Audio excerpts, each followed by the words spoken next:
I want to thank everybody for coming out. We've been doing these town halls as an opportunity to make sure that our residents' voices are heard. And that's why we're here, right? You're going to start being able to set your calendar to it, that when you go around, we go around the parish throughout the year. We're going to be here every June. We're going to be in Chauvin every January, right? So this is what we're doing to make sure we come have a conversation about issues that are plaguing us. Of course, we've got some issues that we're dealing with right now. So I want to thank you for making the time, because I believe time's our most valuable resource. And for you guys to give us some of yours, we appreciate that. I got a few people I want to introduce and let you know is here. We got a lot of our team and then some other people also. We have Mr. Russell Walters and Caleb Broussard with communications. They had set up these presentations and doing the filming and everything. We have Chief Travis Terrio with HPD. We have Clay Noncan with solid waste. We have Chris Infante, Bridge Superintendent. Raise your hand back there. David Rome, Public Works Director. We have Chief Corey Henry, Fire Department. We have Hillary Domain, our new Quality of Life Director. Jared Daig, who's with Utilities and Gas Distribution, back here. Kelly Bernardo with Housing and Human Services. Varnado, I always say it wrong. Leilani Adams, who is my Chief of Staff. Noah Lered, who's my Chief Administrative Officer. We have Senator Mike Fazy, back over here. We have State Rep Jessica Domain, also back over here. And Councilman Danny Babin. So I want to thank them for coming out and joining us. As I always start these town halls, I have a presentation that we can go over. But I got a pretty good idea. Some people are here to talk about some bridges. So we could jump straight into that. You know, my whole concept is I have a presentation. We're gonna answer every question. We're gonna have a conversation. If we don't have the answer tonight, we're gonna collect your information and work on getting that information back to you through our work order systems and making sure you guys are informed. And so by show of hands, I always say, you want to go into the presentation or y'all want to talk about some bridges? Anybody? Bridges? All right, so I declared a state of emergency. And, you know, people say, well, you know, why you did that? I'm doing that because I want to move the needle, right? We have a quarterly meeting with DOTD to talk about projects. And one of the conversations that I've had with both the previous and existing director of DOTD and the deputy directors of DOTD is just the lack of information and communication. How it's a date and the date moves, and we understand this road's going to be let, and these roads are going to be let, and these bridges are going to be let for the next, in the next 6 months and the next year, and it's always moving. You know, it's like the goalpost is always moving. And so we wanted to make sure that our parish, our region, our state, even at the national level, understands the crisis that we are in when it comes to bridges. And the conversations that I've had with our federal delegation, with the governor, with DOTD's new director is, we got 7 bridges that are in the position they are for different reasons. And in 1 week, I had a gear fail on a bridge that was already down from Ida, which is just crazy when you think about it, and a bridge that got hit with a barge on one bayou. And so we have communities and families that are one bridge away from being on an island, and that's unacceptable. And whenever I look at something like the Daigville Bridge that has a Buy American requirement because it's a state bridge that's federally funded, and the waiver process to get rid of that Buy American process is a year, and that bridge is going to be down to at least August to get the part and October to get it fixed when I get it done by the road, down the road where I've already checked, in 3 days. What do we got to do to get that bridge back in order? We're in the middle of hurricane season. This is going to affect our evacuation routes. It's affecting our daily lives. We have businesses that barely made it through the Robinson Canal that probably won't make it through the Boudreaux Canal. We got to get something done. We got to do something different.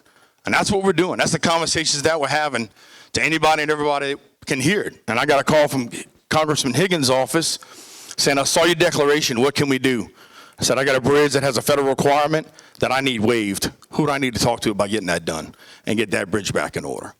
Boudreaux Canal Bridge, they called us on the Tuesday and said, We're closing this bridge. We know they've been knowing about that bridge being an issue, at least with that report, for a year. It's unacceptable. And I just want to let y'all know we're just as mad as you are, because it's not fair. It's not right. Our community has suffered enough, especially coming after Ida and Francine. And we're still fighting with FEMA to get projects restored and get projects kicked off. And of the $250 million that we've been obligated for FEMA, we've only collected half of that. And we're still waiting on another $105 million to be obligated for our power plant. And you say, what does that mean for our power plant for me down here? It has the hospital, a water plant, and our airport. 3 major facilities that are relying on that power plant. But yet, FEMA's been telling us on that project, had a meeting in February, 30, 60 days, 45 days. It's got to go to Corps of Engineers for review, another 45 days, another 60 days. And enough's enough. And it's time that everybody else hears our voice about what we want to do and make sure that our community's taken care of and get these bridges and roads fixed to the standard that we deserve. And I'm telling you, we're having conversations about, people, what belongs to the state, what belongs to the parish. We don't care.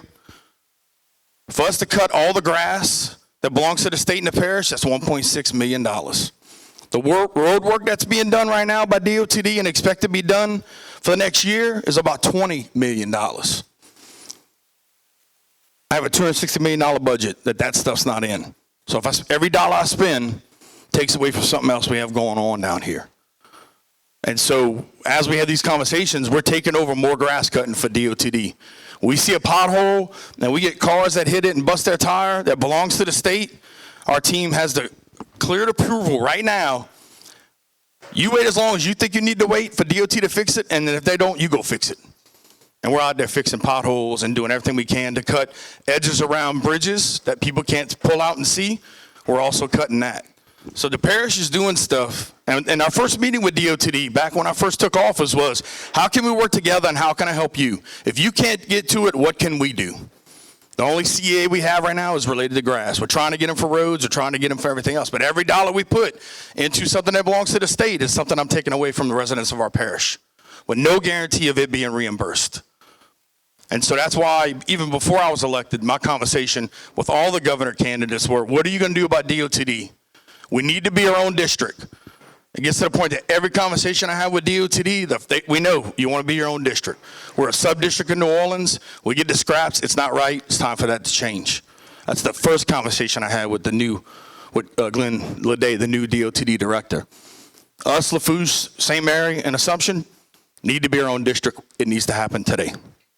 And then the conversations became about Boudreaux Canal Bridge and what the repairs they're going to need to get done. But we're asking questions like, can we open it to one lane? Can we open it to car traffic?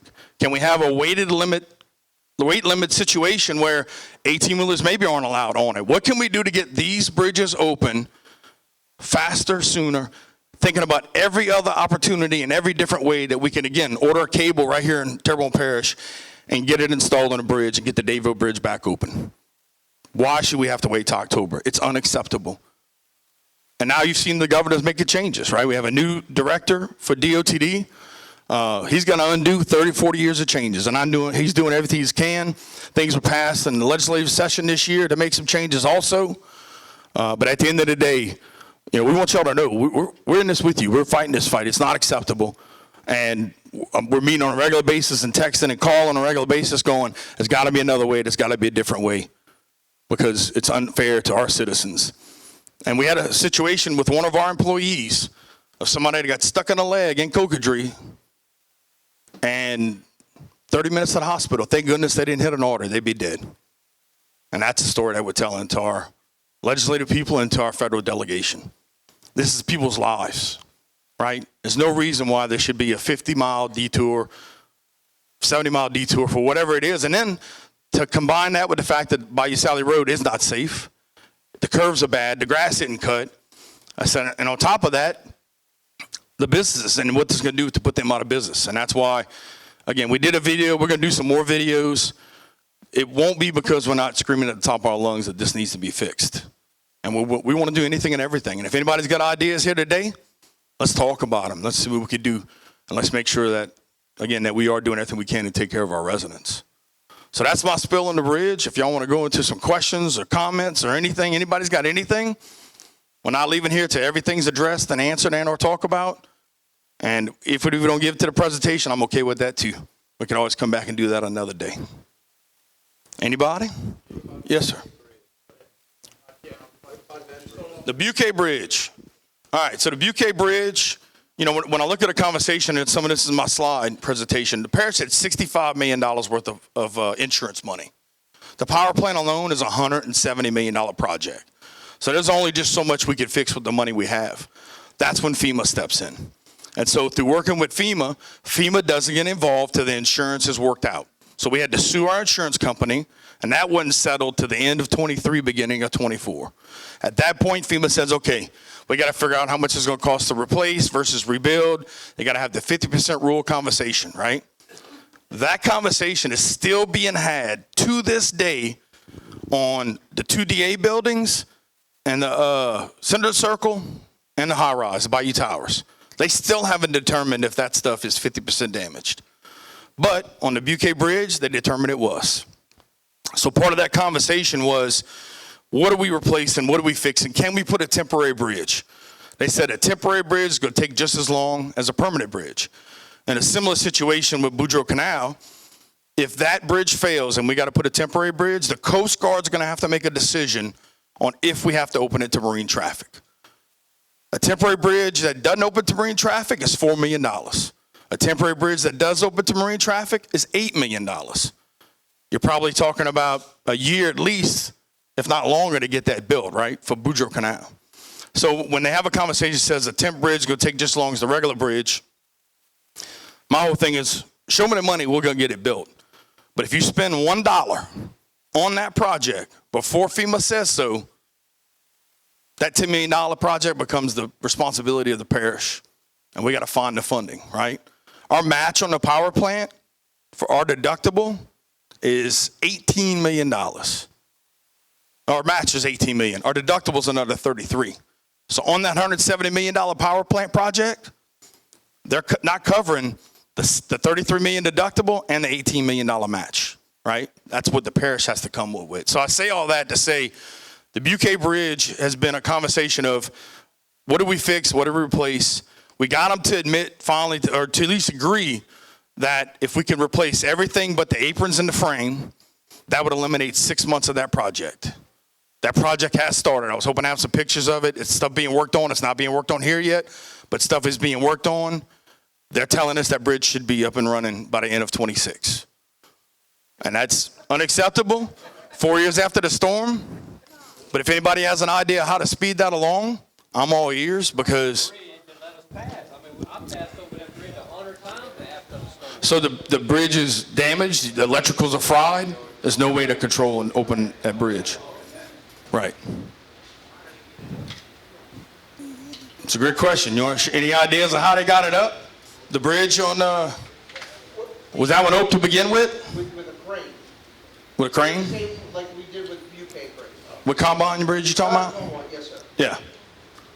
So we get a crane out there, somebody's got to pay for that crane, right? And so where's the balance of all that? So Dulac Bridge right here, everybody down by is stuck. Is there any idea of like maybe a ferry from right here on Very Big to the Coast Guard Road where they can at least travel across? Yes, I mean, look, we're having all those conversations. The fact that the wear and tear is being put on the swing bridge, how often is that bridge inspected? We've had conversations about that. We've had conversations about keeping Bayou Sally Road open and operating, relocating ambulances, relocating fire. Everything that we could make sure that our residents don't get put on an island is all things that, again, once I declared the emergency, by the way, things like permits and certain different rules and all that stuff ceases to apply. We're working on having a conversation with the AG to understand how much power I can have with that executive order that I could just maybe go change some cables. Now, once we start changing cables, we're part of that liability, but I'm okay with that. Like at this point, and I get told this from DOTD on a regular basis, if you fix that hole, you're going to be part of liability. I say I'll take the liability of a vehicle being wrecked and maybe a little damage to it every day over the liability of somebody dying because we didn't fix something. So we're not letting it wait. We're doing everything we can within the budgets we have, and authority that I have to get stuff done. And again, we already having a conversation, and Danny, I know has been part of that conversation. Kim's been part of that conversation of this is now putting a load on this bridge. You know, it's no different than we have a conversation about Brady Road and trying to get that bridge built, because right when we were getting ready for the hurricane, we had 6,700 dump trucks to go across to lay dirt in that Brady Road area to build up a levee that was falling before the hurricane hit, right? We had to use a barge for that. You don't think we're going to use a barge or whatever, ferry, whatever it's going to be to make sure people aren't stuck? I'm telling you, you have our commitment to do whatever it takes. And that's why we declared this emergency, because it allows us a few more opportunities. And as much as we can push for those opportunities to make sure we take care of our residents, we're going to do it. Yes, sir. Were you given a time frame on that Attorney General's opinion to give some clarification? No, sir. We're waiting, but while we're waiting, we're pushing. I understand, but you will get government. I hear you. Well, we declared emergency. Just with that, we've seen some things happen already that maybe wouldn't have happened, right? So, again, having our congressman reach out to us and say, what can we do? Having conversations already with the DOT. The announcement that was supposed to be delayed got pushed up. Again, the more we spread our message, the more we talk about what's going on, the more we offer up solutions of how we think we can fix it faster, quicker, cheaper, the more I think we move the needle. I mean, with your legal counsel, and y'all got a pretty good idea of what you're allowed to do and that, so I know when you're going to get into the more technical things, and it's appropriate that you ask that Attorney General's opinion. Right. No, we're going no stone unturned. And again, while we're waiting on that, we're doing other things, you know. And I've already talked to DOTD against for the Dageville Bridge, and I look at this like conversations with Higgins' office about, do we get an Army Bridge out there for Boudreaux Canal? You know, it's like, well, for you to get that prep to even put a bridge there, the best opportunity for quickest return to service is the plan they've laid out, which is a beam a week for the next 4 weeks for that bridge to be open on July 21st. I don't think anything beats that at this point, right? Right. And look, there's a conversation that I think needs to be had, and I've had this conversation with DOTD about, I think if you're dealing with a bridge like the twin spans and what it covers and what it means for if you have damage versus a bridge that is technically too small a bridge pivoting on a center section, that I'm really dealing with two smaller issues. So what does it mean for us trying to repair that and get it back up and running? Again, going to the conversation of, can I get one lane? Can I get just cars on it and not have 18-wheelers on it, right? And at the same time, the battle that we're fighting with the Berg Bridge and 18-wheelers on Country Drive, and us calling state police and sheriff's office and saying, we got 18-wheelers on Country Drive, we got to get them off, we got to get it away. And DOTD's answer is, well, that's not the detour route. Well, go put somebody out on that road and make sure people don't go on it.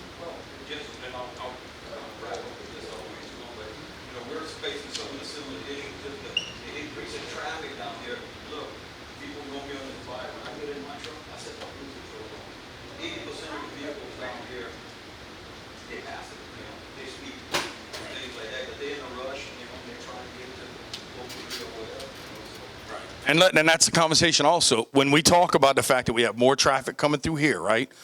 Again, what does it mean for emergency services, for sheriff, fire, ambulances? With this emergency, let's put some ambulances out. Let's put some more sheriff's offices out. Like, there's emergency funds at the state level that hopefully we get opportunity to tap into to address a lot of these issues that we're already starting to see with this bridge being down like it is, you know? And not afraid to have a conversation. Pontoon bridge. So we're through the review process. Do we have a date yet on repair time?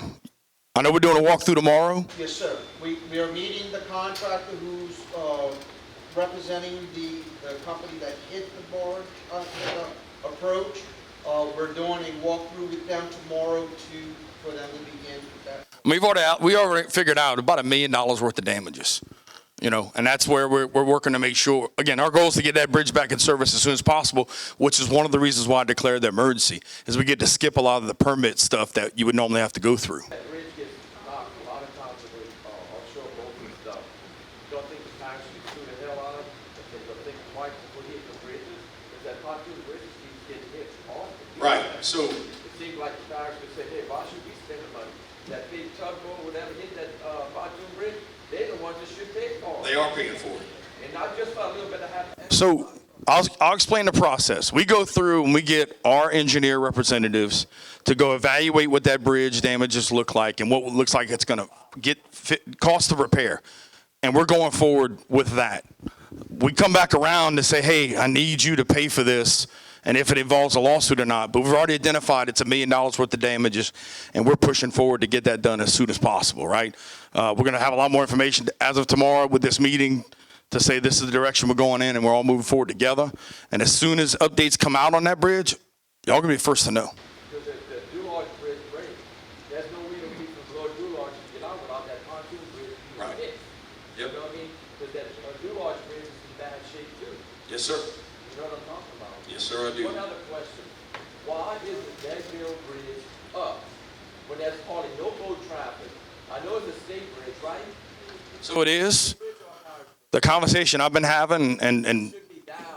the problem they have right now is a girder's bent. So I'm trying to understand why they hadn't fixed that girder yet. And in the state's eyes, they say it's unsafe. And I go back to the same conversation on that bridge that I'm having on Boudreaux Canal. Can I open it up to cars? Can I do something where if this side's damaged, do one lane? And again, before the new person got put in place, we've been asking those questions and not getting a yes.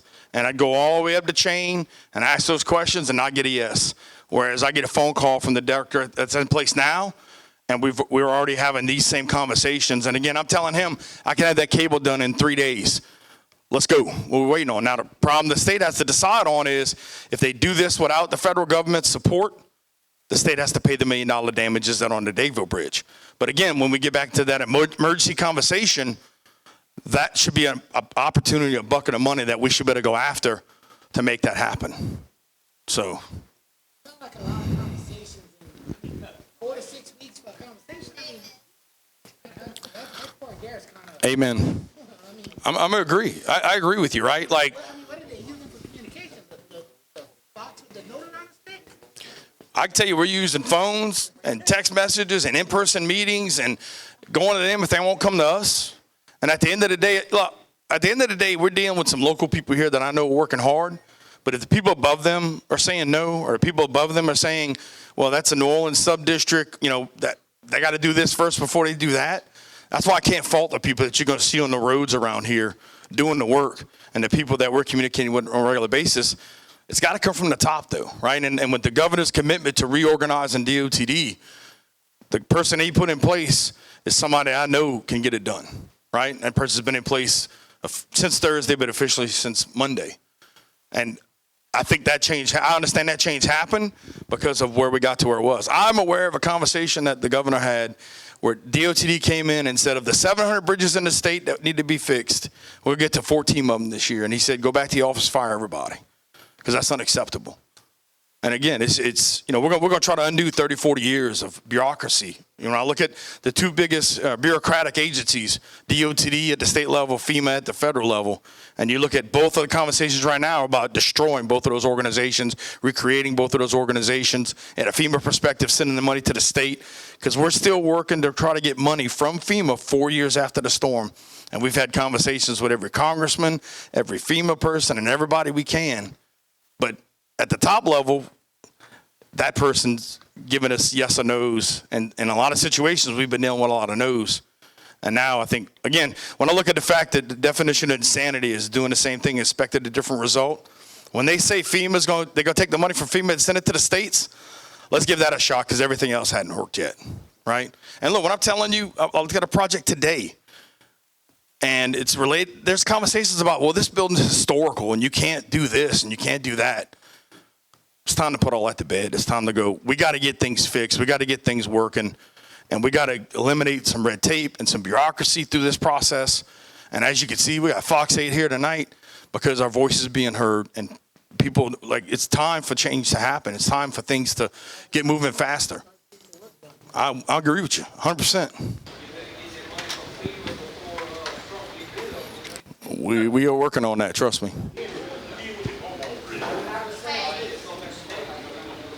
So the lady had her hand up first. I'll come back to you. Thank you. We've been in Lafayette Parish the last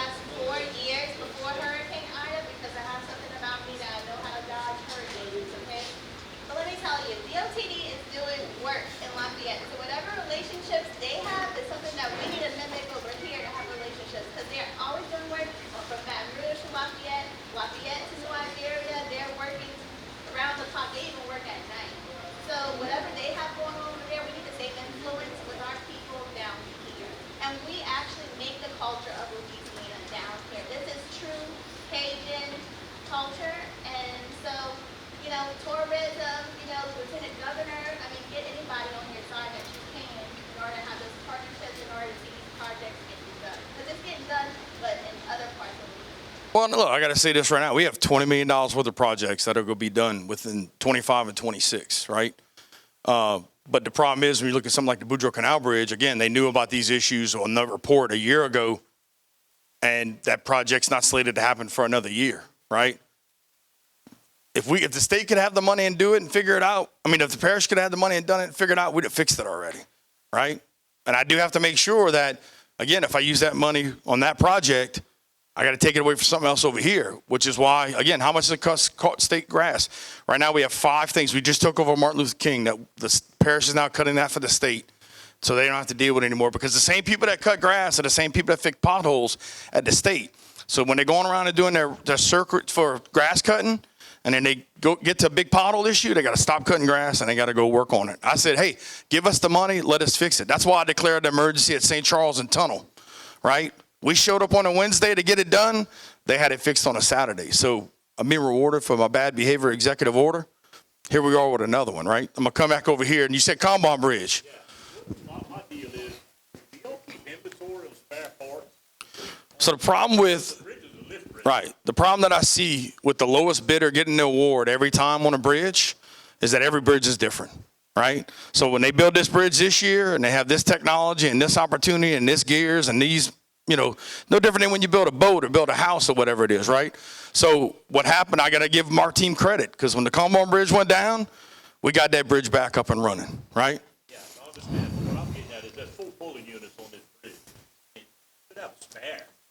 One spare, I mean, that's all the replaced last time. You had to get it done at the machine. Right. I mean, why we can't have an inventory? I know they might be all specialized, but built differently. Why can't, in the business I was in, we always had spare parts. We do have spares. We do have spares, but to have a spare for every different type of bridge, right? That's a budget conversation at that level, right?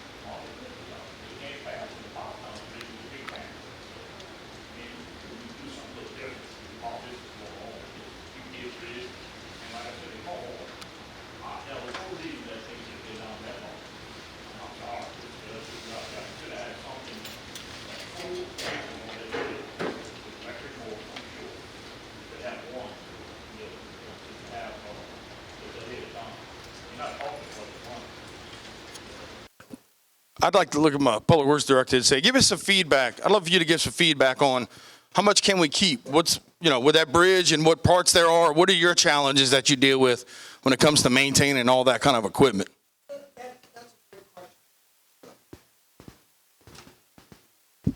So thank you for that question, and you make a great point. But Mr. Badron hit on the perfect point. We have 13 movable bridges in Terrebonne Parish, right? 4 of them are lift spans. All 4 of those bridges are exactly different. All 4 of those bridges were built, Chris, over 30 years ago. For the Combine was 60. Okay, so there are various years, so various technologies. What broke on the Combine this go around was the gearboxes themselves. Okay, there's no way to store those without having a lot of facilities to work them, because again, it's a gear, right? If it would have been one gear, we would have never had a problem. But it's the clutch, the gear, the entire mechanism is what failed on that. And then the other side was going to fail. So while we had the bridge down, we took that opportunity. Mr. Badron authorized me to replace the other side too, so we don't have to go through this again. So now we have 2 brand new gearboxes on top of that bridge. That's fine, but my point is, you had to get them, you had to build them. Yes, sir. There is. Unfortunately, there's no warehouse that makes these, so that this is a one-of-a-kind thing that was created when it was built. What I'm saying, if it's a one-of-a-kind deal, why can't you have an assembly that's pre-built and stored where we can, stop this? Absolutely. That assembly alone is about $95,000, and We could definitely look into that option. What we going through and what can happen, $95,000 is chicken feed. So what if I have to use that $95,000 to patch a hole, cut the grass? Because I want to make sure I have this conversation at every town hall. We do not have enough money to fix everything we have, right? One of the things I did, I got a couple of hands, I'm going to come back to y'all. I put a list together of every project, funded, partially funded, not funded at all. 290 projects totaling $770 million, of which we're still trying to find $500 million for, right? So at the end of the day, when we go through the budget and say, I'm going to put $1.8 million to vegetation, I'm going to put $1.7 million to roads, I'm going to put this much money to replacing vehicles, this much money to our labor, this much money to everything else. When you're looking at 13 times 95,000, I got to put out about $1.3 million to buy some winches that may never fail or may not fail for another 10 years. And at the end of the day, for those that run a business or deal with anything, even if in your household, it's like saying, well, I don't have another backup air conditioner in case my air conditioner fails. We got to be the best stewards with the funding, right? And in situations where one of the things we've had a conversation about is tell me your critical needs. Tell me the things you've been asking for 8 years, 16 years that never got filled, right? When you look at the conversation around derelict vessels, we wasn't pushing for anything with derelict vessels because we didn't have the funding allocated in the budget to make it happen. And now we have $1 million insurance money. We got another $1 million that we applied for through a grant. We're working on another grant for $5 million. And we're picking up 13 vessels right here in Bayou Grand Caya. That started out with how many vessels, Noah? Noah, how many vessels we started out with? No, we have 14 now. How many we started before that? It was like 33. So we notated that 33 vessels needed to be cleaned up on the bayou. And as soon as we started letting people know and having conversations, that number dropped to 14 because the other people took care of their business, right? So I'm spending public dollars to clean boats out of bayous that belong to people. I've tore down 191 properties in 2024 alone of property owners that don't take care of their properties and demolish them like they should, right? So when I'm saying all that, it says we definitely work on our teams to keep every port in stock that we can. And when opportunities arise that we can fix everything, we're doing it. And I want to give y'all all the information that says, hey, y'all got a better idea, a different idea. We're all for it, right? But we appreciate your feedback, and we're working on it. Right. I agree. I agree with you. Right, and I hear you, man, but just as many people, look, until that bridge went down, everybody was complaining about the boats, and everybody was complaining about the grass, and everybody, you know what I'm saying? So as a whole, we got to address derelict vessels. Now we have a process in place, 30 days to fix it, and we're going to take care of it, and what situations we can to build that back or seize that property. But at the end of the day, we got to take care of it all, and the balance of it all for all of our residents, right? And whenever I do something, half of them not going to like it right off the bat, and that's okay. We try to get back to them again, but we appreciate your feedback. And again, not trying to make excuses. I want to give facts. I want to give information. I want to say, hey, look, we're going through the budget line item by line item to make sure that we can do everything we can to spend the money we collect as efficiently as possible. Go ahead.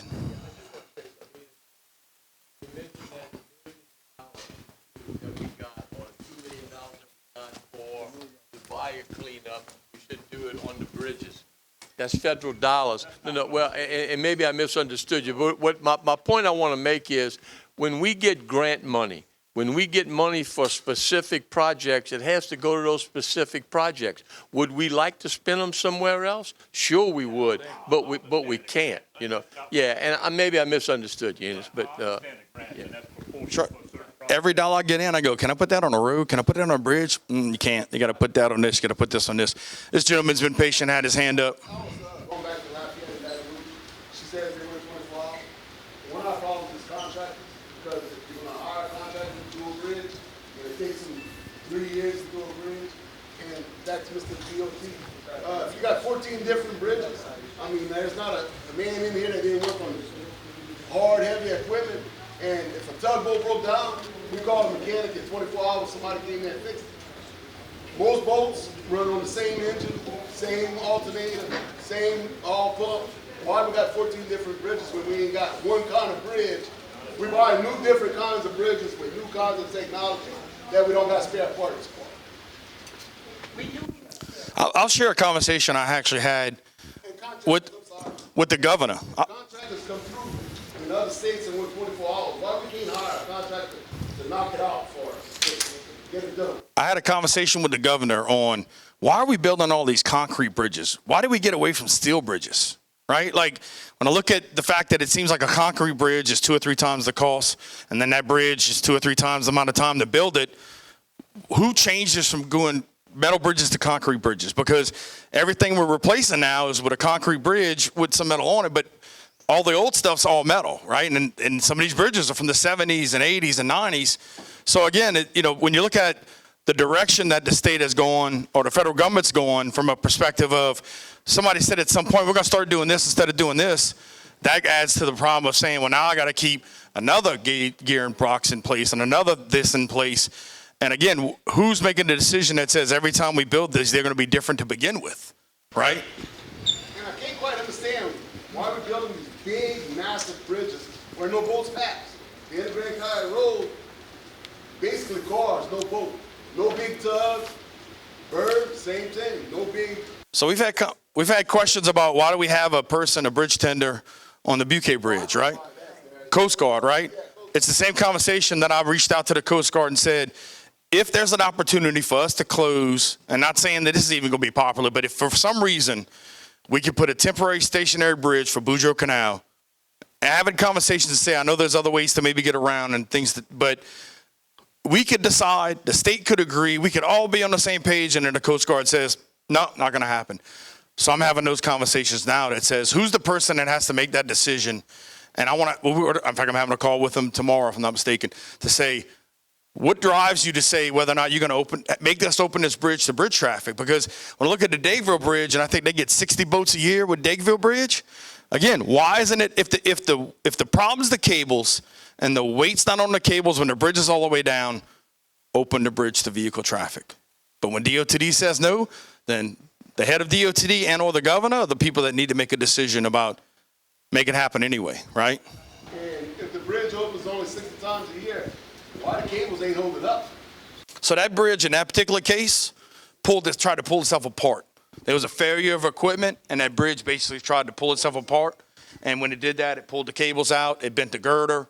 I mean, it was a malfunction. That's what you look at. We got bridges that are under construction that are a year past being open when they should. We got bridges that were damaged for the hurricane. We got bridges that have malfunctioned. Every opportunity and every different funding source, whether it be parish, state, federal, FEMA, that's what we're dealing with right now across the parish. What does our state representative say about all this? Did they get back with you, did they talk to you about it? As far, I mean, That's your question. they're welcome. I've been in touch with Jason. I even told him when they start changing the beams on the Boudreaux Canal Bridge, me and him will go inspect it and not let no crap like when they redid it. They bolted a bunch of brand new beams to a bunch of rotten beams, and who let them do that? I have no clue. So we're on top of it. I've met with the governor twice so far. I've met with the Secretary Ledet a couple of times, keeping them in touch with him. We're doing all we can.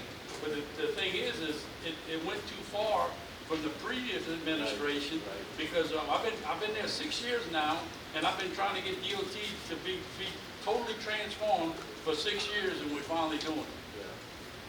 Because it's totally broke. I mean, I know Jason can't do it all. We don't have our state representatives trying to push and get this money, get those bridges. well, Jason, have I been in touch with you? You have, sir. Yes, and look, if you don't think I am ringing every phone or every person and making trips and doing wherever I got to go and whoever I got to talk to, and again, coming to them and saying, have y'all thought about opening the bridge to car traffic only? Maybe that triggers somebody going, that's not a bad idea. Maybe the issue that we have is that the safety problem happens if an 18-wheeler goes across it. Now, I hate to close it to 18-wheelers, but I'd rather have it open to a car and an ambulance or a sheriff's car, right? At the end of the day, again, what can we do differently or better? That's the question I keep asking. Thing to say. You see the cones on the twin span, because you got to get it down. It took me 2 weeks just to get cones put on it. I had to actually design it and send it to them. That's ridiculous. And you know what's funny? Independently, we were both having that conversation, and I called DOTD and said, I've had a couple near misses. I need that lane closed down earlier than at the bottom when somebody's trying to make a dash for a lane at the end of the day. So through both of us doing that, 2 to 3 weeks to get that done at that level. And again, when I go back to the bureaucracy within DOTD, and that the salaries in DOTD alone are about $500 million. But you're not going to fix that overnight. But I do believe we have the right leadership in place right now. And we've had some phone calls about, let us get the cable done. Let's open it to one lane. And let's try to figure out some ways that, look, historically government, nobody gets rewarded for taking chances, right? But what I've done with our teams is, how would you fix this? You've been doing this job for 20 years. How would you fix this? What do you think we should do? I just got here. David Rome's been here a long time. What do you want? What do you need? You need some gears? Let's get some gears. You tell me you need something and we can't find the money for it, I'll go find the money for it, which is how we found $1 million to clean up vessels in Bayou Terrebonne on top of the $1 million we had, and we're working on another 5, right? We have 232 derelict vessels and 4 bayous. So I hear that maybe equally or not as important, but I know we've had some navigational issues. And so the next storm that comes up takes these 232 vessels that are already in the bayous and throws them into another vessel, into a bridge, into somebody's house.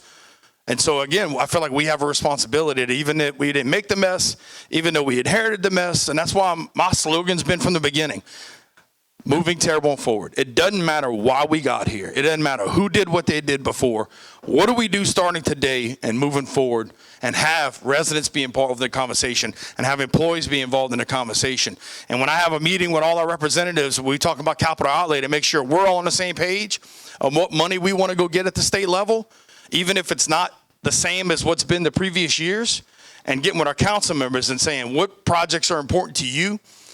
We're gathering all this data, putting all these wish lists, ranking priorities, and go and find the funding to get the money for what's needed to help our residents. And I'm telling you, safety is the number one thing. And that's why if I got to go shovel a pothole myself, I'm going to go do it. But in most cases, Public Works guy's handling it already, because I've given him the authority that says, I don't care if it doesn't belong to us.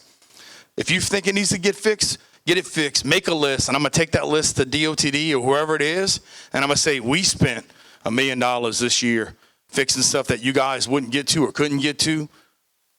I need that funding back, right? And giving examples of how I know we could do it cheaper, more cost effective, and faster.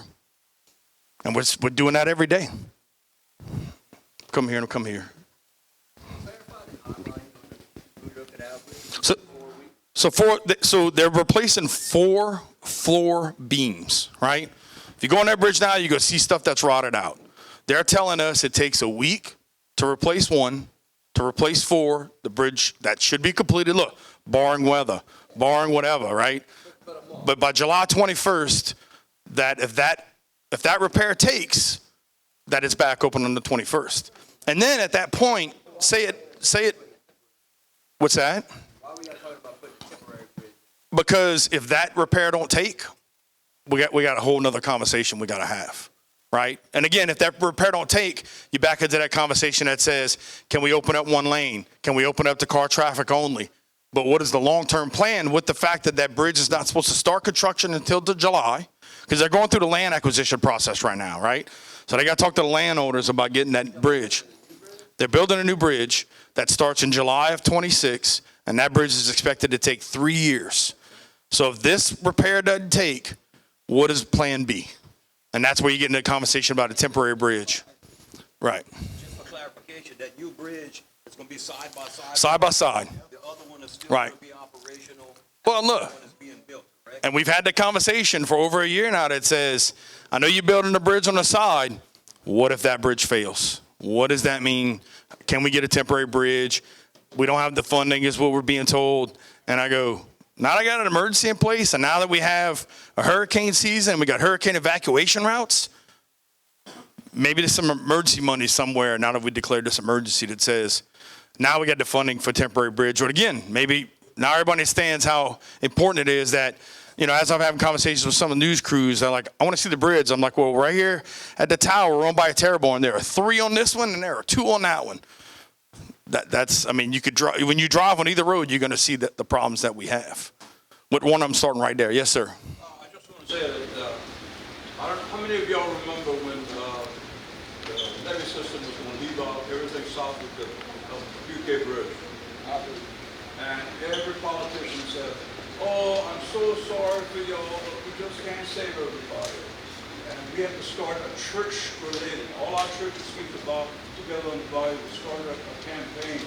And when our politicians said we couldn't do that, we turned to a national level. And we got people all over the country to back us. They were trying to tell us that it was shorter to go around the Lake Boudreaux and go around and lower Dulac and lower Dulac and the whole bit.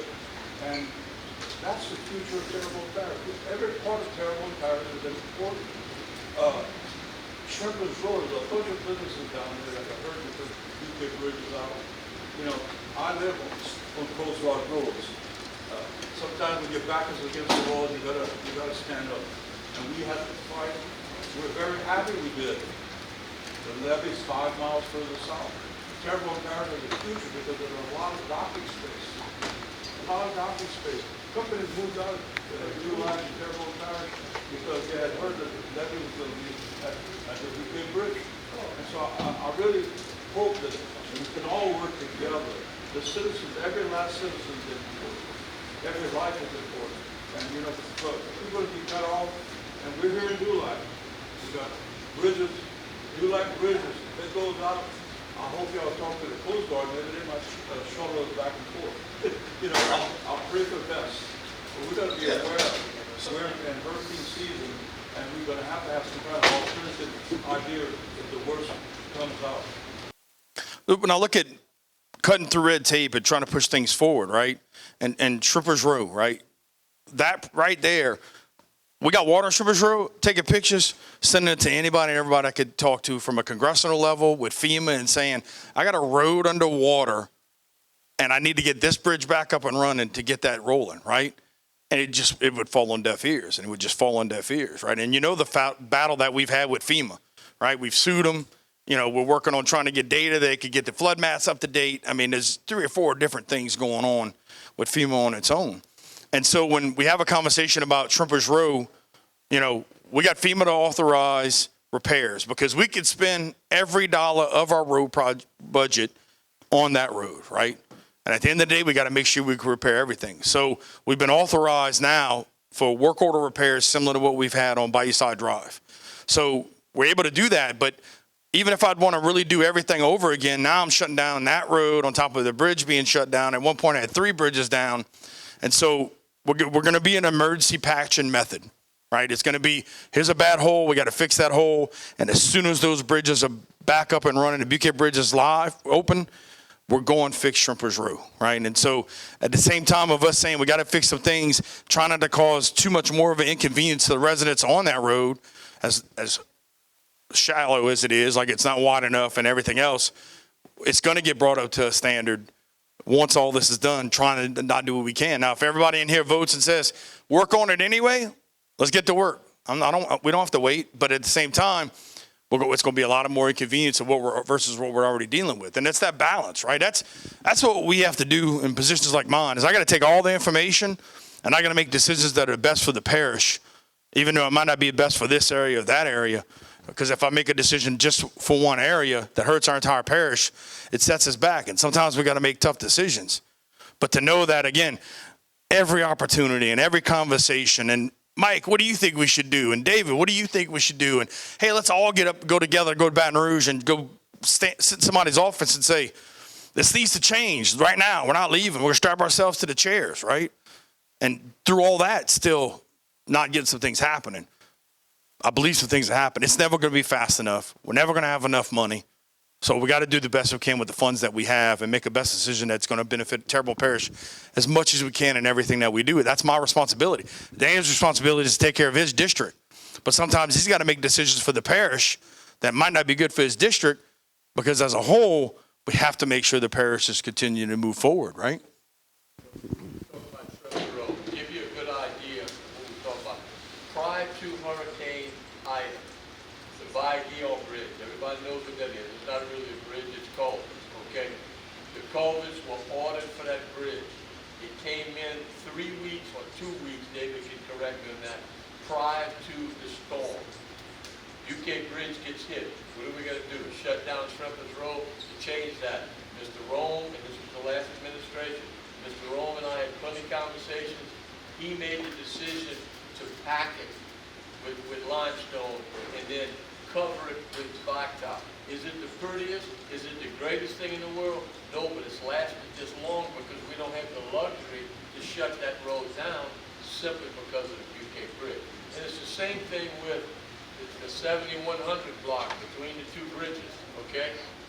We all know that needs to be raised because when we get a high tide, then the post office, the mailman game can go down. So it's anybody below there that's getting their prescription medicine. We take all of those things into consideration. I hope y'all realize, you know, we're not here to make excuses. We're here to give explanations, okay?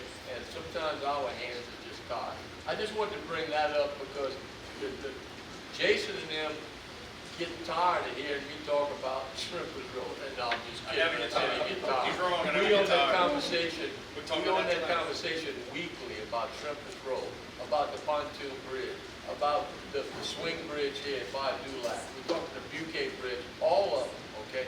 It's not something that we just do once every 2 months. This is something that we constantly doing because we have people in the organization like David Rome who have been here a long time and they try to anticipate things.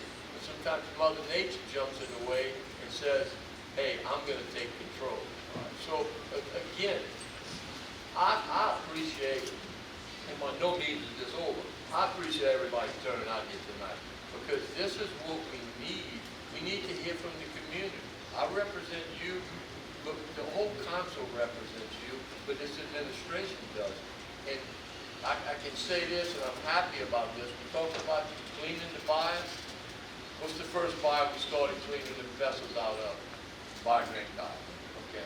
It had the most, but yet we fought for that, and that's where it's going to start. So again, there's plenty issues, and this group of people, and David Rome and Public Works, are aware of all of them, but they have to be taken sometimes in a priority or in however the money comes in that we can do it with. Again, I'm sorry, I didn't mean that. It's okay. Yeah, Danny talking about that. You and I had that discussion about I told you I could fix it Monday morning. Yep. With some limestone on those calls. You and I had that conversation because the utility company trucks couldn't get down here. School buses, how we were. Plus, I worried about a bus going in that front car flipping over the canal. You and I had that conversation, and I told you, Monday morning, you bring us some limestone, dump truck and excavator, and we fix it. And y'all agreed to do that, and I appreciate that. That was the decision made, that they No go doubt. out. Nice people. All right, this lady's been patient right here. Let me come over here. Yes, ma'am. Which projects are you waiting on FEMA for? UK Bridge, I heard Shrimpers. In this area, just those two. Now, everything else, Yeah, power plant, There are other bridges that's from the state, that's money you have to find, or fix the other bridge? UK Bridge, you're waiting on FEMA. Buquet Bridge is FEMA. And then So- I just heard y'all working on Shrimpers Road, waiting on FEMA? Well, and to say waiting on FEMA, again, we've got an authorization to fix. And until we got that point, if something was bad, we were going to fix it, right? It's Parish Road, we're going to go fix it. I'm not going, if it's going to be somebody could die in an accident, we wasn't waiting on FEMA, we were fixing that. Now I'm getting FEMA to pay for it so I don't have to use funds from another area. So to say that we're waiting on FEMA, the project has started for Buquet Bridge. We're doing construction stuff, not on site yet, but it's about to be on site. And we're doing any repairs that happen, that are major repairs, FEMA's going to pay for that. When it comes to this area, that's the only ones. Now, we got a power plant. We have a fire station on the east side. We have, drawing a blank, we're almost like the municipal auditorium is just about done. The civic center is just about done. But all that stuff's been allocated. The projects that are waiting on FEMA in the parish are the 2 DA buildings, the housing authority buildings, and the power plant are the ones that we're waiting on to get obligated, which is you could then start spending money to do engineering and those kind of things. And if you want, like I can go around. If you go around the other bridges, the pontoon bridge, the company that hit that's go pay for that. When you look at the Dageville Bridge, that's a state bridge, federally funded. Coming around, I'm trying to think what other bridges we have here. they rebuke Berg Bridge, state funded, overdue on being repaired. We talked about Boudreaux state bridges, and I think from a parish perspective, we have Mandalay, which we're tearing out. Right. Yeah, so. You guys are the same way from who votes get that bridge? Because what's happening to those bridges, that bridge, you still have a bridge. So they have a little thing in insurance policies called an act of God. All right. And so in that situation, the boats hitting that bridge wasn't the only issue. The other half of that issue is that the wind ripped off the the bridge house, and all the electricals got damaged. So if it had been something as simple as something getting hit, then yeah, maybe we could still kind of raise and lower. But at that point, that all that stuff got fried, and the fact that FEMA's saying, we spent $1 replacing a panel, you can pay for the whole thing yourself. And there's no other way for us to get around that. And so through that battle, that conversation, again, throwing everything out them. I got roads underwater. I got this, I got that, and they're like, yeah, go ahead. If you got $10 million, go ahead and get it. And unfortunately, again, that's something, you're looking at 4 years since Ida, that the fact that work's just getting started. And so if you don't think we're going to stay on top of that contract, and that's something that everybody thinks also, the Berg Bridge contractor is getting hit for $10,000 a day. Right? Now, what I'm hoping that money could be used for is to fix Country Drive after everything's said and done, right? They might. And if they do, that's a whole nother situation, problem we deal with, right? And we're going to do what we can to get Country Drive back up and running as much as we can to get the state to help us with that, right? Yeah, yes, sir. Okay, I'm going to say this date, not everybody laugh, but they're being told June 23rd. Yeah, or 23rd. That's a great question. I agree, yes. I've said that joke myself. I'm not going to lie. And trust me, look, Mike, we've had conversations with the governor, like, hey, we need to come down here and we need you to help show us. Like, again, this is something that, it's just crazy. It really is when you think about a year being past schedule, one-off stuff, same situation where this didn't match up, so they got to get a new one made. That new one takes 6 months to get made. I mean, that's what you're kind of dealing with as you go through this project. And they run into a problem, and they got to get something new made. And then they put that, and then this next thing now don't work, and now you're doing the same thing. Like, that's the level of issues that we're dealing with. Yes, sir. My idea on that bridge was from the rental warehouse and put everything they needed to fill that bridge before they took the old bridge out of service.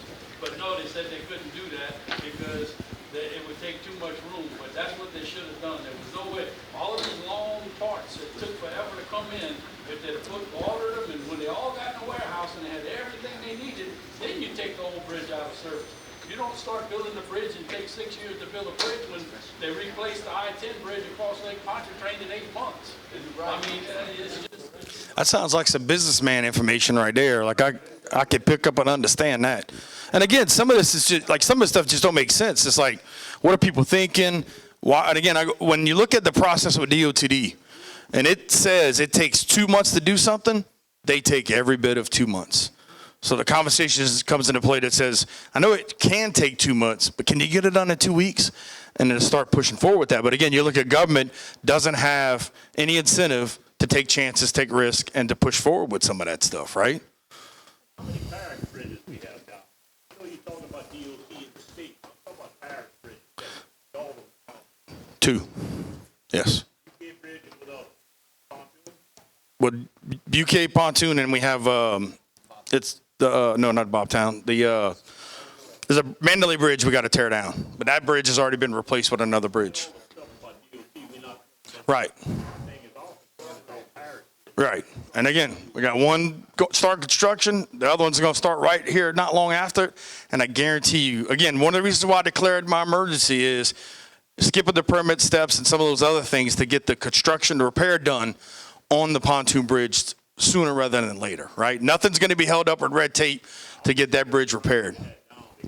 Right. Right. Right. And I hope you see, look, Combine Bridge, I hate for that to be down. But again, I got to give it to our team, man. Johnny on the spot. We were raising and lowering that bridge so that boats could get in and out and do their work. I know Danny was on the phone with a lot of people making phone calls going, hey, we're going to open the bridge at this time. He's familiar with the industry, getting those boats in and out. That's us doing what I feel we do best as a parish. And I'd put our team up against anybody in the state because they're going to go above and beyond and do everything they can to make sure everything we do, let every boat out and they go fishing and then get that bridge repaired and get it back in service. That's what I feel like our parish is stepping up to the plate and doing what we got to do to get these bridges back in order. Any other questions? Danny, well, come on now. Call me Danny. Can you believe that? I'm honored. I'm honored you called me Danny. You said it was taking grass for the state? In some situations, yes. For the state reimbursement? Yes. So when we have a CEA, Money for state grass.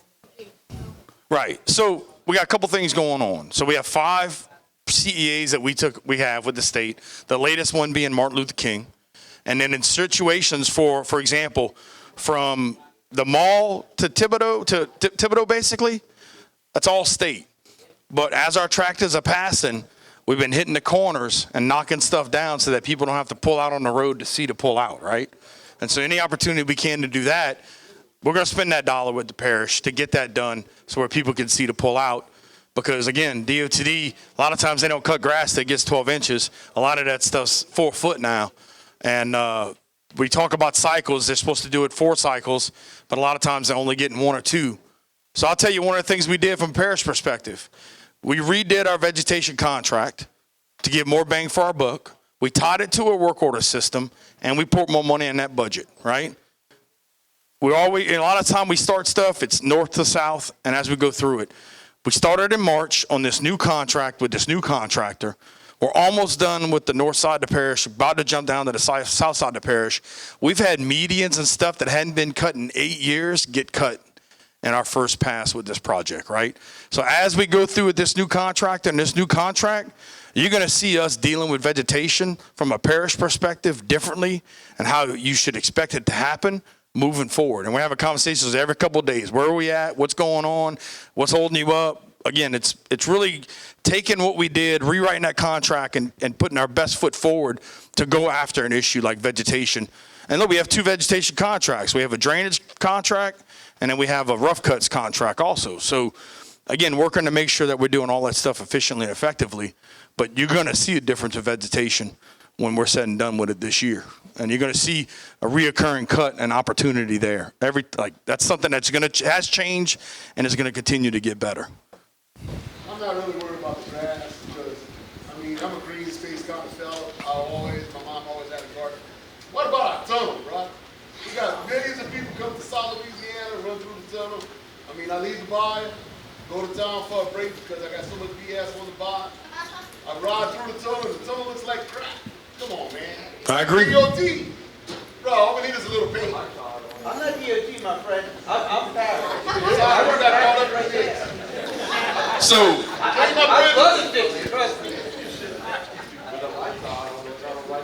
yes, so I mean, I've had some text messages today on that. So we've been working to hold DOT accountable. We have a meeting with them every quarter, right? And they don't do that with any other parish in the state. Every quarter we're sitting down. Let's go through the projects. What is going on with this? What's going on with that? They're supposed to be cleaning it quarterly. They're getting ready to clean it on the 26th. There is a refurb project for the tunnel that's coming that they're saying 2-3 years out. And I go, I hear you. When are we fixing the lights, right? So they've been doing some bulbs. They got some wiring issues. They got all that stuff. And look, what I can deal with now is with the Dagerville Bridge closed. If we got to close the tunnel to fix something, that causes an hour to get across the intercoastal, right? Right. So at night, I mean, even at night also. But again, it's a conversation with the new director. I need the lights in the tunnel, or we're going to put some temporary lights, whatever we got to do to make that happen and get it fixed. My long-term goal is a 2-lane bridge going across from Barrow Street to Industrial Boulevard. I think it's the longer-term fix to get truck traffic going across right there. Because right now, with the 3 opportunities we have to go across the bayou, it's not enough. You want to make a different road, a different bridge? From that side to... From Industrial Boulevard coming out on Barrow. is what I would think would be a longer term play. There's been conversation about them putting a bridge on top of the tunnel. But again, they're telling me that's 3 years out, 2 years out. And I go, okay, Just painting and putting lights. I agree with you. Instead of spending millions and millions of dollars on another bridge to complicate things. I agree. I agree. No, I agree with you, man. Trust me. Why not? That's the question. Why not? Yeah. No, I agree with you. And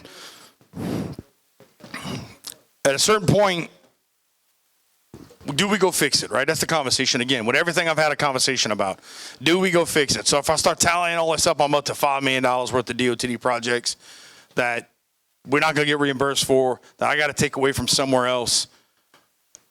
Again, trying to make sure we have that conversation with DOTD. It says, I got to get you to fix this. And they're saying, when I get this special partner, special electrician from Timbuktu to get it fixed and everything, that's the stuff that we're fighting against right now, that I think we're definitely going to make a difference with this new director. Well, I'm kind of more like, you got to get something fixed at your house, you fix it. Right. So if you got the money in your pocket, fix it. And then we'll worry about cutting the grass tomorrow. Worry about this tomorrow. Let's get what needs to be fixed today. Then worry about tomorrow. Because the grass is going to grow again tomorrow. That's for sure. But what's broken today is broken. The roof got a leak. I'll put a bucket underneath it and fix the roof. I hear you. I understand. Trust me, I do. We got the money. In most cases, we don't, honestly, right? Right, yeah. You got, how much you got in your pocket right now? Let's go now. Well, when we say we got it, so I'll give you an example, comparison. Right, I'll give you a comparison. Striping, right? We have about $4 million worth of striping that needs to be done in the parish. We spend between $250,000 to $300,000 a year getting striping a little bit at a time, right? That's what happens in a lot of situations with government, with lift stations. Like you just go down the board, pick a department, and I go police, fire. Like I go through this whole thing and say, okay, what things do we need to get right now? You know, we got to buy a $250,000 gravel truck just to make sure we get the trees cleared out, right? All that stuff. And I say that to say this, that when we're looking at, okay, I got $100,000 is round number in this department. What's the best bang for our buck? Now, at the same time of saying we're going to do $250,000 worth of striping a year, I've also reached out to Metropolitan Planning Organization and saying, striping is an issue regionally. South Central Planning is a regional organization. Y'all ever thought about buying a striping machine and getting that stuff where we could pay maybe 75% of the cost that we pay a contractor now to get you guys to stripe the road? And so they're doing a study that's going to say, well, it's going to cost this much for us to buy a machine, this much for paint, and I'm looking for a price per mile for us to do striping. So I can take the money that we do have and spend it more efficiently, right? When I look at the fact that, can I get reimbursed from DOTD for the tunnel? Can I get reimbursed from DOTD on the roads? The only reason why I'm getting it done with the grass is because they finally got us to get a CEA. Of the 6 CEAs I asked for, I got 1, which brought us up to 5 or 6 now, right? So again, when I look at the situation that says in the emergency we dealt with St. Charles and Tunnel, you're right, we're going to get out there and fix it. Now, what's crazy is that asphalt patch job cost DOTD $66,000. I have no doubt in my mind I could have done that in concrete, right?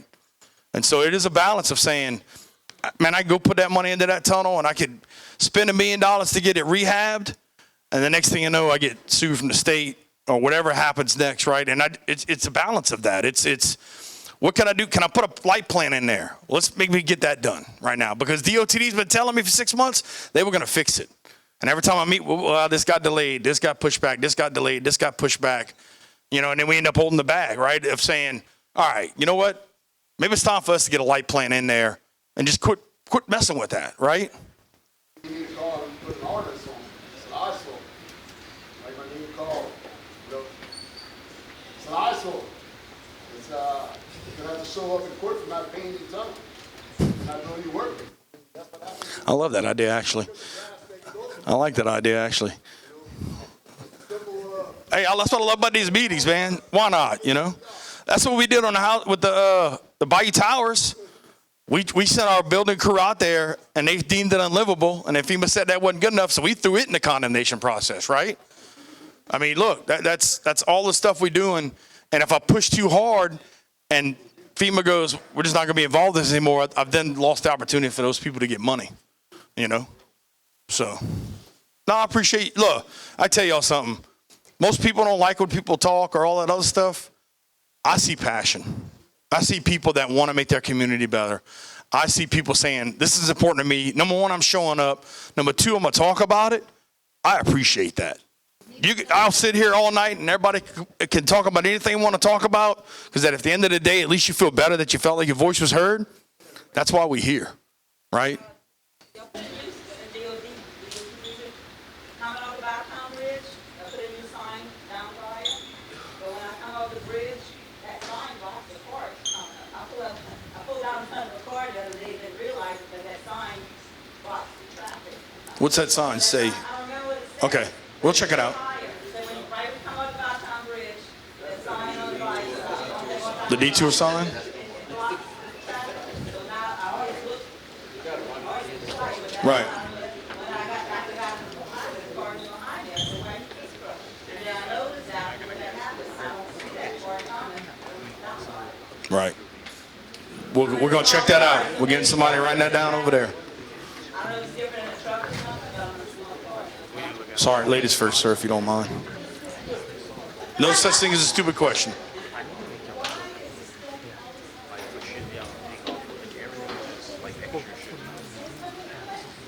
So common sense, number one, usually don't come into play. I've got to be honest with you there. So when you look at a study,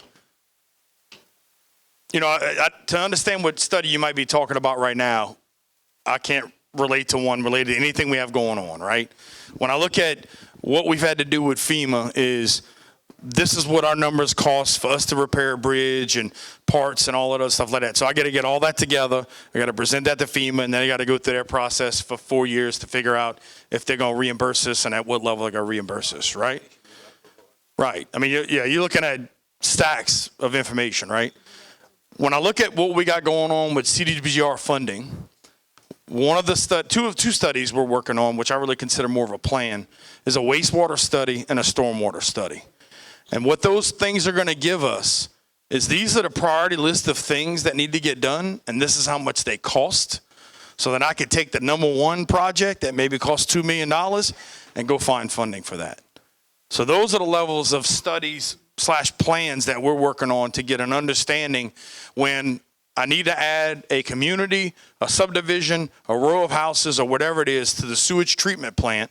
What I got to do on the house side of it and what I got to do on the plant side of it, these things are allowing us to get those numbers together, so that I could then turn around and say, I need $20 million worth of sewage work completed, and getting that prioritized and go get that funding for it. That's the only studies that I'm aware of that we're dealing with when it comes to any kind of study. But as far as any of these bridges and all that stuff, we're going to have inspectors going out. We're going to have an engineer looking at it. We're going to get a price list together. We're getting to work. And that's what's going to happen on the pontoon bridge, right?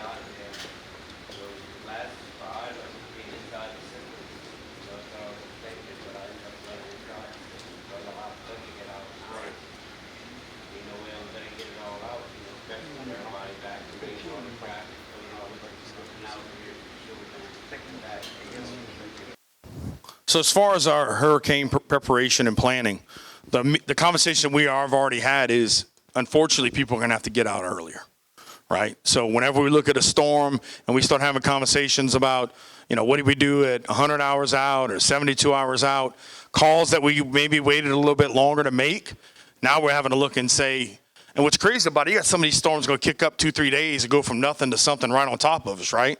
So it's going to be making those decisions earlier that says, and look, part of the problem is, for Ida, only 50% of our residents evacuated, right? And the reason why most of them didn't evacuate, one was because they were worried we were going to shut down the parish and they couldn't come back to their stuff. I've said it 1,000 times. I'm going to say it again to make sure everybody hears it in here. You do not have to worry about the parish being closed down and not being able to get back to your stuff. Now, the thing that we got to be concerned about is if I got a bunch of telephone poles down and I got a bunch of cars riding around, that slows down the ability for us to restore power with poles with every bit of traffic. So to know that from a looter perspective, y'all should know by now it's not happening, right? We got drones, we got police officers, we got National Guard, whoever we got to get involved to make sure your property is protected. We're telling you, we're guaranteeing it, right? So that being said, you got to make sure you take care of your family. And by take care of your family, you need to evacuate, right? And so through that conversation that says, and with that, when we're going to talk about evacuating, we're probably going to be talking about a day or two earlier than what we've done in the past. But we need y'all to hear those warnings, because when you look at a situation like Ida that blew the water against the levee system in the south, or with Francine that was Category 2, 100-mile-an-hour winds, blew the water up around the levee system on the north, that's inside the system like you're talking about, right? We're dealing with a whole different conversation. What's that? Why you don't pump from the levee to pump it out? So we've spent And 1.2. then you block it off, don't have pump. Right. Or you have to take a valve and use them. Right. So Or what build them? Pump it out. we got $1.2 billion. I don't care what you got. You got 1 point something for the UK bridge, ain't something been touched. Okay. We got $1.2 billion. That got dug out, replace it. You got to slow down and creep it. Or if not, you hit the roof. Right. So I'm tired of it. You want to study? I've been hearing studies since I was 10 years old. right. I'm pushing 60. We taxed ourselves and built a levee, right? The levee screwed up. They got mining companies up north that want to get rid of the rocks. All you do, Coal Point, the perfect example. A study don't work. Problem is, Coal Point, a prime example. Right. Put it around the island and go and make jetty like Fouchon. They're building up. Well, we know rock's coming. The levees don't work. All right, so I have to disagree with you there, and I'm going to tell you Well, there why. go. Hold on, let me tell you why. It says it, but guess what? All the months is gone. It saved FEMA $1.7 billion with the $1.2 billion that we spent, right? So what does that mean? Every dollar we put into the system around here saves the federal government money. Where's our credit for that when it comes to insurance and everything else, right? Through the roof. It's through the roof, and it's unacceptable, and I agree, which is why we got involved in suing FEMA, right? I agree. My insurance just doubled. I get it. I understand. And look, and I live downtown. They underrated Ida for a reason. Because the deductible would be void. You know they came back and made Ida a 5, right? They came back and did that. Insurance is done. You can't get no So, money no more. I think it's important to talk about this $1.2 billion we spent, right? Because, I don't care what you spend. well, let me explain don't why. Matter. Hear me out. Actually does. I agree with got you. Money. Nothing's working. I agree with you, right? I hear you. I'm done. The Ida debris line was at 18 foot in Lafourche. You know how many 18-foot levees we have in Terrebonne Parish? Right? So we got a lot of work to do. Even though we spent that money, we're now keeping water. We got to work on keeping roads. Okay. Hey, man, I said it earlier. I'm going to say it again. I appreciate passion. I understand frustration, right? Do I look happy? Right? I'm not happy either, right? I understand. I don't understand how my insurance went up twice the amount 4 years after the storm because of my value, right? It's all about the value of replacement value and all that kind of stuff, which is tied to inflation, which is tied to what we've been dealing with at a presidency that has the highest inflation ever up until we got our new president back in place, right? So through this conversation that says, even though we spent $1.2 billion, we're halfway there. Because when we go around like this, or really more like this, but we have no levees, 3 foot, 6 foot, 8 foot, 10 foot, 12 foot, 15 foot. Now, 15 foot in Terrebonne Parish is equivalent to 18 foot in Lafourche because when that 18 foot tops in Lafourche Parish, it's in people's backyards. In this situation with a 15, we got some parish levees, we got a little more buffer to do that. But then we start dealing with the wind blowing the water around and work that we have to continually have to do. That's why I tell people we're halfway now. And when you look at again, the fact that we saved FEMA $1.7 billion, which is why we're having conversations around raising the revenue sharing at the federal level. Because, again, the more money that gets put into the levy system saves the federal government money, and you get a return on investment dollars.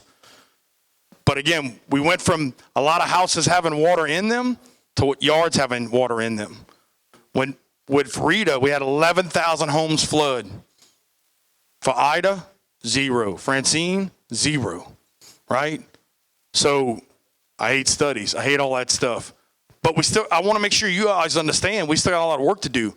With the levee system around Dulac, I had called a voluntary evacuation for zone 2, right? Which is basically that Dulac area.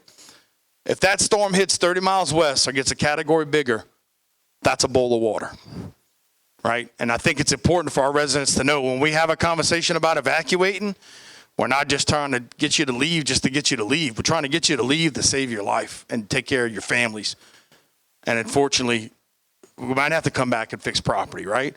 But you see a difference between Ida and Francine when it comes to, again, the levees held. We had less poles down. We had less roofs damaged, right?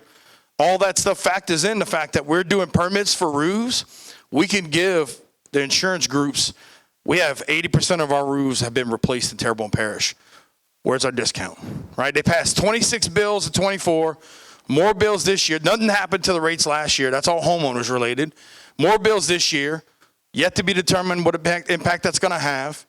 And then on top of that, we're fighting the flood insurance fight with FEMA, which now could go away. I still believe that the fact that we have flood insurance is antiquated.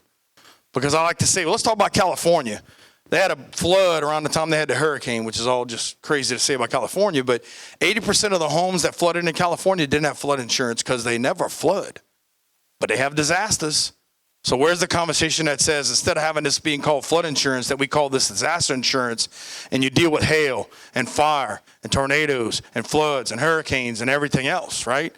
And now that more people are getting affected by this stuff, more people are wanting to get involved in fixing the issue. And, go ahead. I just wanted to check about the paying rate, jailhouse,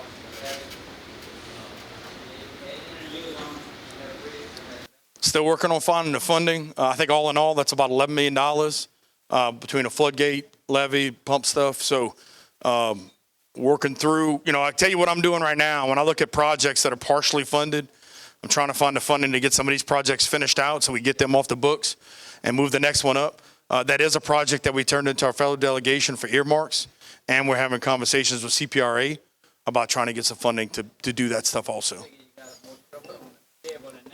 Well, it's the fact that, again, that we know of the issue, we know how much it costs, and it's on our list of priorities to get done. Right. Yes, sir. And again, that's $11 million 5 years ago, right? Now we're talking about 10 to 20% probably on top of that. By the time we go to that project, maybe another 10 to 20%. Hopefully all that stuff starts to change and start moving in the other direction also, No problem. Any other questions? Any other comments? It's up to y'all. Just recently at a council meeting, they amended the budget to get $5 million for activating the bayou. Yes. Can you kind of give us a little explanation exactly what that entails? Now, one other quick thing, it says phase 2. So I'm assuming if this is phase 2, there was a phase 1. Has phase 1 been completed or?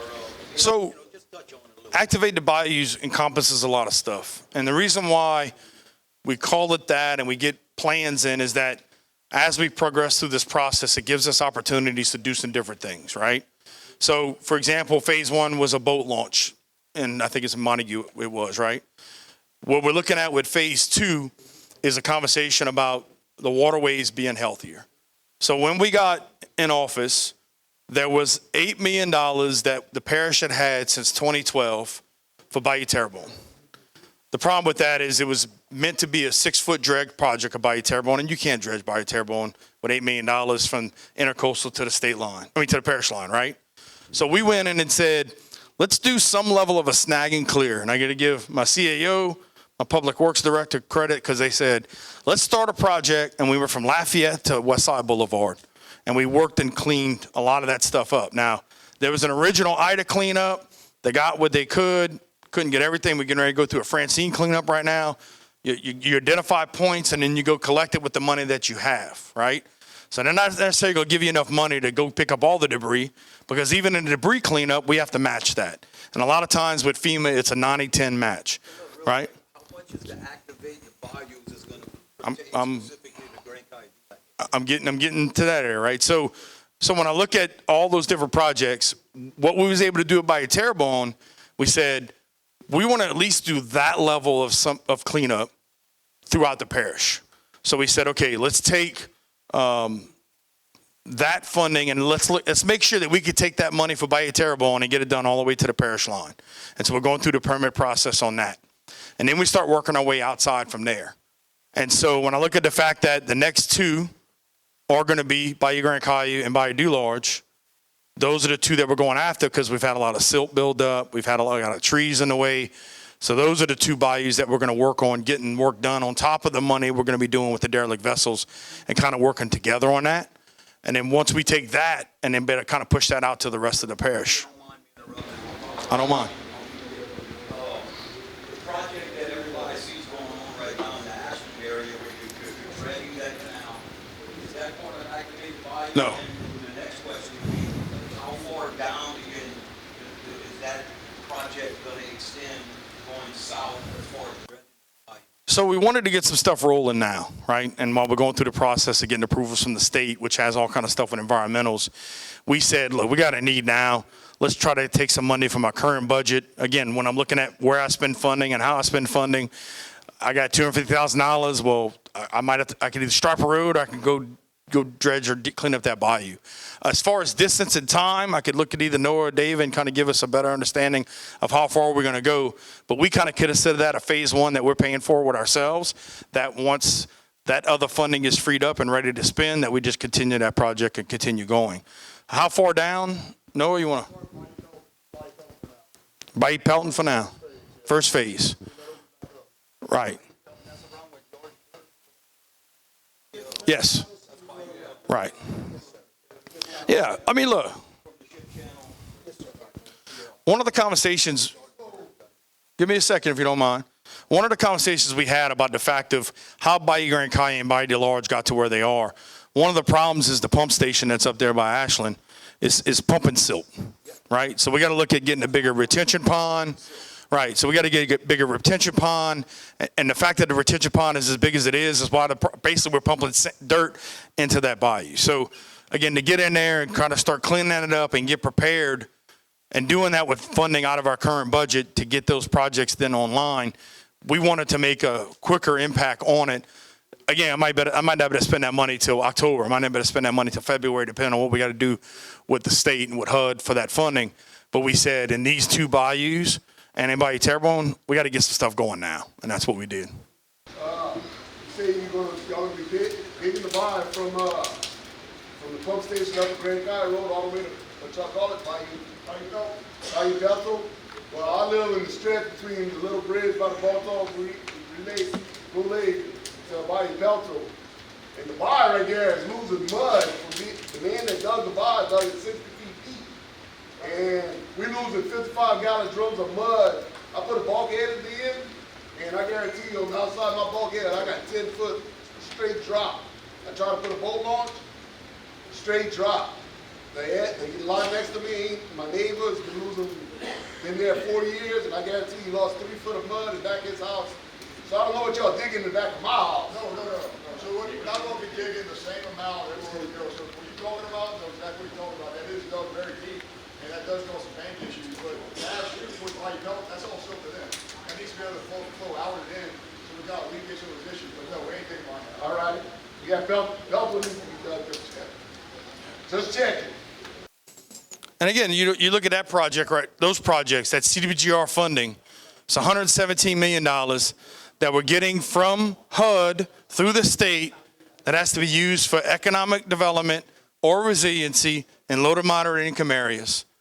And it's everything from pump stations to dredging to getting some skills for young adults and business grants. And I mean, there's so many different opportunities we have to help our residents, unfortunately, 4 years after the storm, because this is all IDA recovery funding, right? And so that's all different things we're getting kicked off that people should start seeing more of a visible difference for what we can do. Unfortunately, of the $117 million I'm getting with CDBGDR, can't use a dime on a road. And that's just kind of what we deal with, right? Every time I get funding, let me go fix the road. You can't use it for that. Can't use it for that, right? And that's where we looking at having conversations and looking at some other opportunities for us to do some road repairs, work on capital outlay. You know, we've been working to get Brady Bridge funded for 5-6 years now, right? And I think we finally got it to where it's at. And that's basically got that and one other project. And I got 2 or 3 other pump stations and everything else we just didn't get the funding for, right? So again, we're looking at the state, the federal delegation, grants, and anybody and everybody that can listen. We became part of the Delta Region Authority. We were one of only 3 parishes in the state that wasn't part of the Delta Region Authority. We're now a part of that through congressional action that provides an opportunity for us to get more funding related to water and sewage projects, along with some other kind of projects, right? We're working with EDA at the federal level for funding to get some projects done. Every rock we can kick over and every bucket we can dig into, we're working on getting funding to do that. And at the same time, working real hard to make sure we spend your money at the parish level very efficiently. You know, a couple projects I'll brag on is we saved $200,000 by upgrading our email system. We saved $200,000 by upgrading our phone system. And that money allowed me to buy computers that were way out of date that should stop us from getting compromised. So the money I saved, I had to turn around and spend on computers to make sure that we could function and operate in the parish every day. But every day, you know, I approached our departments and said, I need you to find 10%. And I had them go through their budgets and tell me, what 10% you think we could cut tomorrow? And we did that. And part of that was part of 2 reasons. One, I knew there was some fat we can cut. The second reason was we had declining sales tax or flat sales tax 13 of the 16 previous months. And that's what we manage and do everything within our parish, right? So through that process, we got to make sure we're doing everything we can to spend every dollar that we collect as efficiently as possible. Yes, sir. Do you have any idea how much revenue is being lost today from the Dulac area? We're putting that together.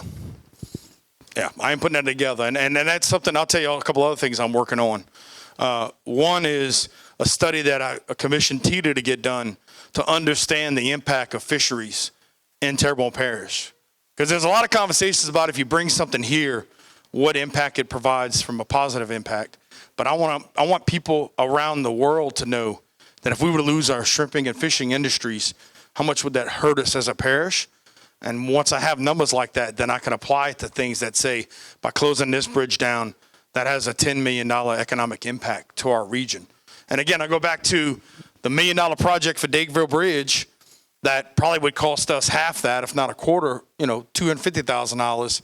But what does it mean? What is the impact on the community for that bridge being closed? What does it cost families to drive the detour with the Boudreaux Canal Bridge being closed, right? That's an impact that hits your pocketbook every day. And what I hope we can change at the state and federal level is that we don't just look at projects in a vacuum of this project costs this amount of money. What is the return on investment? What is the impact to the community from a dollar value that says, if I spend $1 million now, it saves us $10 million down the line? That's more of the conversations that I think we need to have at a government level, in the conversation where you could say how you run government more like a business. Because I could do things right now and say, I spent $1,000 on this now, I'm gonna save $10,000 in 6 months. Let's make that decision all day long. And that's what I've empowered our directors to do, is bring me solutions like that. Bring me things that we can fix and get going. And again, when you come to cutting a ditch or digging a ditch, how much would it cost for us to put culverts in and cover it? And what is the return on investment versus us having to cut the grass and dig that out? And if I could do it, one project that costs, $100,000 saves me $1 million in maintenance over the next 10 years.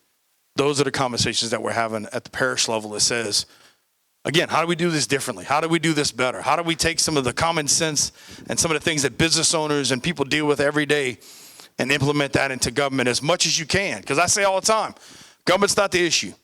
Bureaucracy is. And every time we become a little bit more efficient, we root out bureaucracy inside the government, And that's where we have an opportunity to run it more like a business. So. Don't make your budget. How far in advance you'll make your budget? So we're going to work on the budget here this July. It's got to be turned into the council by October to be finalized for 26. So that's, so a couple of things that we have to deal with is we have to close the books on the previous year. So when we look at all the different funds that we deal with, a lot of times with the amount of money we deal with and everything else, you're not closing that till March. We have to go through an audit. And so I'm telling you, we're working on it as soon as we can work on it based on all the other things we have to do from a government requirement. I want to say we're running 20 years. I don't know if maybe Lonnie knows. Our budget, over 20 years, have an awarded budget for how well we do our budget in the parish, 20 years in a row. So I got to give it to our teams. Again, when I'm talking about the people we have doing this work every day, and every director in here and every employee we have, I'm telling you, top notch. I'd put them up against anybody in the state. I was thinking about the repair work. So I'll tell you what we're doing there. So part of the budget is, again, you got so much funding that you could spend. We're able to take some funding to work on the bayou that we're going to do, right? The other part of that is our department heads work on a wish list. And so as things arise, they're adding, I need to buy one of these. I need to get one of these. I need to fix one of those. So we have that list. And then we have, these are the roads with the biggest issues. These are the bridges with the biggest issues. You could go down and pick a department. These are the pollution control issues that we deal with. And so as we're working through our budget process, we're taking this wish list that we're calling it and moving it to an active list of complete projects, and then having a conversation between our directors and our council members to say, this is all the drainage projects we got going on. Let's make sure we all agree that those projects, even though there might not be a project in Danny's district, I'll give you a good example. One of the things we're trying to get repaired right now are the culverts on Hollywood Road that we're at some level of going to fail at some point, of the water that goes from Lake Homas to the 6-foot ditch.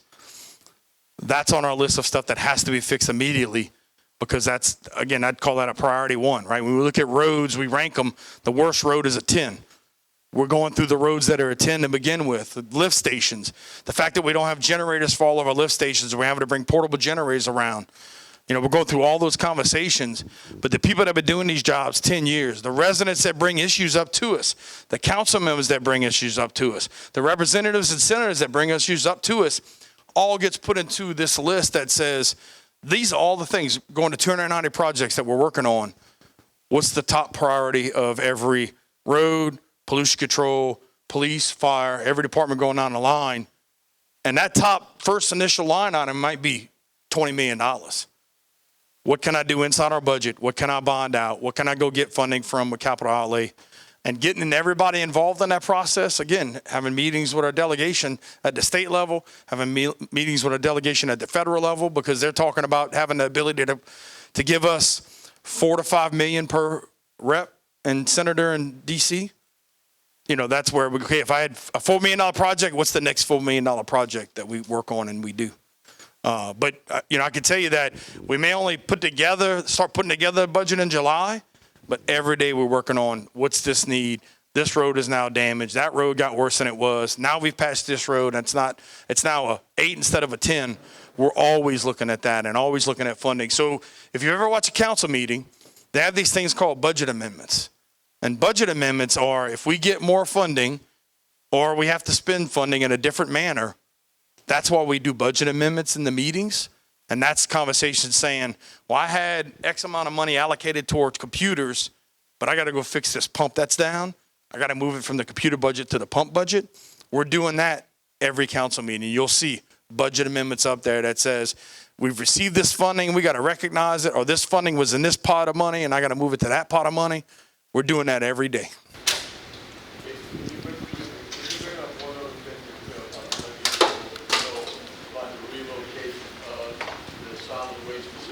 Yes, sir. Because that's kind of the head of Grand College, all right? Right. So a couple things as we look at both the jail and the solid waste transfer station. That's one of our CDBGR projects, because if we get flooded in that area, that basically puts us down when it comes to dealing and collecting trash, right? So everything gets collected with the trash trucks riding around, gets brought into some trailers at the transfer station by the jail, and gets shipped out to River Birch. So if that gets flooded, we can't perform that process. So one of our projects is we're moving that to the north side of Terrebonne Parish, right? And part of that project is, right now, and we've got a project going for that too, if the jail loses power, we got to evacuate prisoners immediately, right? So we have a project that's going to be putting a generator there, right? That's what I call probably more of a midterm plan. At some point, we got to probably relocate that facility, right? But by us getting this generator in place of the jail, now I don't have to evacuate those prisoners because I got a levee around it, I got a generator around it. But when it comes to the facility that it takes with the trash transfer, we're moving that to the north side of the parish so that's one less thing we have to deal with if we do get a flood or a hurricane that would damage things on the south side of the parish. Covered it? And I do have, that's in the list if we ever get to this, if y'all want to get to this. I'm going to make sure we answer every question and make sure everybody's good. And if everybody else wants to hang out after, we could do it. It takes about 30, 45 minutes. In the back, first question. Yes, sir. I was going to go back to the dump. So, moving just the transport area to the other side of town, and I'm not moving the dump. So we say the dump. You're talking about the covered dump that we covered in, huh? Right. So the dump was put out of service a long time ago, right? So there's nothing that we really do with the dump except we got to monitor it from an EPA perspective, DEQ stuff, right? But when it comes to everything else that goes on, we are looking at moving that. Clay, do you want to talk about are there going to be any services left by Ashland? You want to have a little conversation about that? We are going to be keeping the residential drop-off site there, and we will keep the building there. We're going to use it for kind of storage, but a backup in case some unforeseen thing happens at a new location that we have to come back here. But it will be, the residential will stay there. That landfill it's a 30-year post-closure, and we in year 20, we still got 10 more years, hopefully, and then the DEQ will release it, and then at that time, we'll be able to look at something. Beautiful, because, garbage is ridiculous from Thompson Road to the dump. The trash is just terrible, man. You want to talk about that? Y'all cut it, then we can see. Right, we cut, and look, if you notice at Thompson Road, you'll see cameras there. I'm trying to make sure that the trucks are tarped to come to us. But believe it or not, the worst persons on that stuff is the residentials coming to us, not tarped, and they the ones losing that stuff. But the sheriff's office, we pay the sheriff's office to pick up litter there. I also have 2 litter crews. And that's one of those state roads that we're trying to get the state to give us to cut, but they haven't, but we're still doing it right now just to, because I look at it as a good neighbor that keep it clean. If the grass is cut on a regular basis, the litter is not as bad. Amen. Thank you. Yes, sir. The hurricanes we have, I can go to Gibson, I can go to Grayson, I don't see any evacuation signs. That's a good point. Any thoughts, comments? I know we worked with FEMA to replace a lot of signs, but I don't think that included anything at that state level. We have had conversations with DOTD and Hurricane and GOSEP about the fact that we got to get some evacuation routes laid out. But I'm just curious, anything you've heard on that? No, sir. I know GOSEP and the state is usually who dedicates the evacuation route. I could declare an evacuation route. You could declare, whatnot. But we could definitely look into it and talk to GOSEP and see about getting better signs. Yeah, and I know we have had the conversation with DOTD that says all these bridges are closed or having issues, making a clear identification of evacuation routes and placing resources to help people move through these evacuation routes. So that is something we're definitely working on. Right. Right.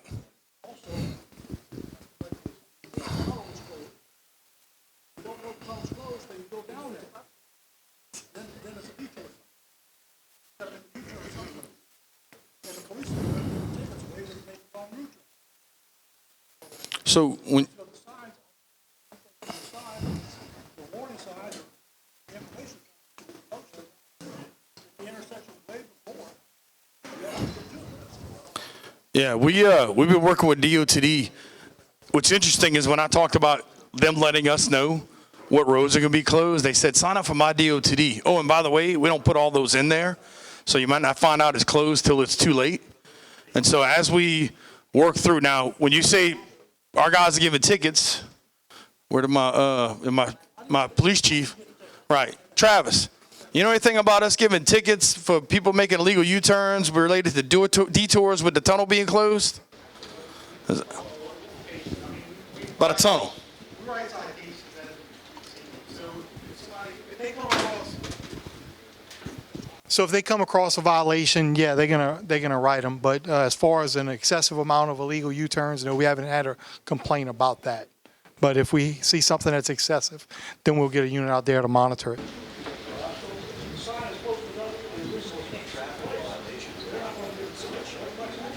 Right. Yeah, look, I mean, look, I guarantee you, we know when things are happening like that, that there's going to be situations where you're getting right up on something. You know, I know our officers are going to do everything they can to make sure we're assisting residents and, you know, trying to only give tickets in extreme cases and everything. But again, if we see a pattern of things starting to happen, they're going to get somebody specifically out there to address that. And sometimes even our fire departments are out there kind of helping us do some things. But a lot of times we won't find out. Like, I'll give you a good example. They were doing work on Dulac. We found out the road for Dulac was closed after they started. Like, we started getting phone calls going.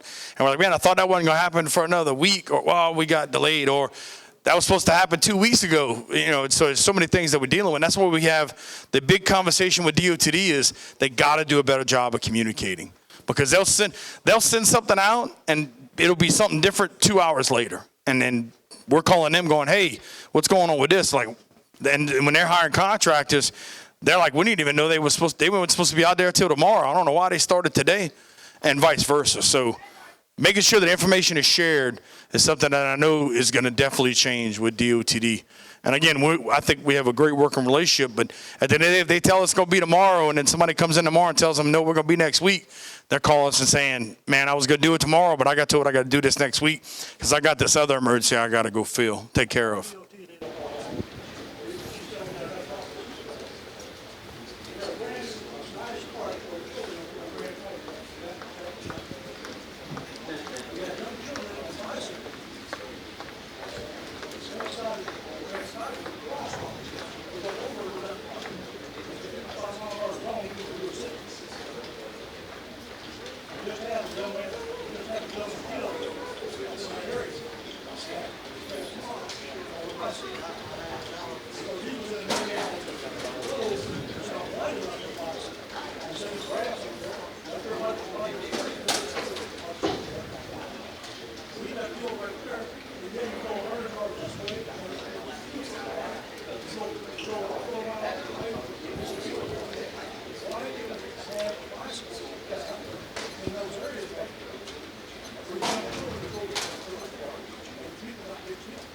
So I'll tell you what we're going to do. We're going to put that on a list of things. So we have our metropolitan planning organization, and a lot of times we get a lot of these sidewalk projects started through there. I know I tried to get a crosswalk by the military museum on Barrow Street because that's state highway also. They said it didn't meet the requirements, but we're going to make sure we put that on our list for both sidewalks and a crosswalk in that area and get it running through the channels to get that on, to get that in planning and to get that, looking to get that done. So I'm going to make sure, or Lonnie went around.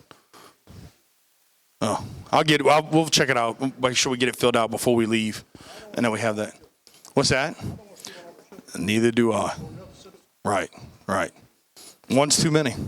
I agree with that 100%. Any other questions or comments or anything else anybody wants to add? You want to watch my video? It's a presentation, so it's going to be more of me talking. So if you hadn't had enough of that yet. Okay. We should do popcorn. That's a great idea. Whoever just said that. It's not in the budget. I'll pay for the popcorn. I think I can, if I can. Well, might as well just buy some Siennas. Give me the quart. Boy, don't tell me with some Siennas. Are they still open? I hope they open when we're done here. I'll stop and get some Siennas on the way up. Leilani. This gentleman had a deal about where a park is and having a crosswalk. Can you get his information for me to talk about that? All right, so y'all want a presentation? I'll give you a presentation. I'm not leaving till you guys are good and done, and everything we could have answered is answered, and whatever we can't get answers for, we'll get, right? Call us. Look, 868-5050, 873-6401. I can guarantee you that we're going to do that. All right.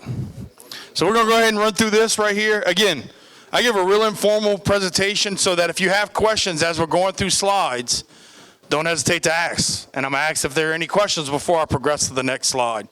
And this is what's been going on since I've been in office. And we have a conversation about it being recovery, resiliency, and revitalization.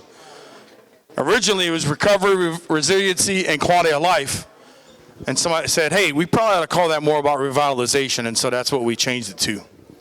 So we're going to go ahead and jump into our next slide, our first slide here. And so we talk about post-IDA, right? We talked about some of this today. You know, we have an air-based fire station, Civic Center, Municipal Auditorium, Buquet Bridge, been awarded to your project. We've talked about that already.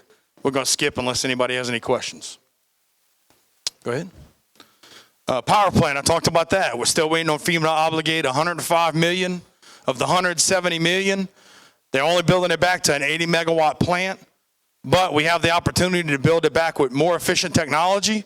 So it's going to be some basically gas combustion engines, and we have the ability to expand the power plant down the road where we add another 20, 40, 60, 80 megawatts of power.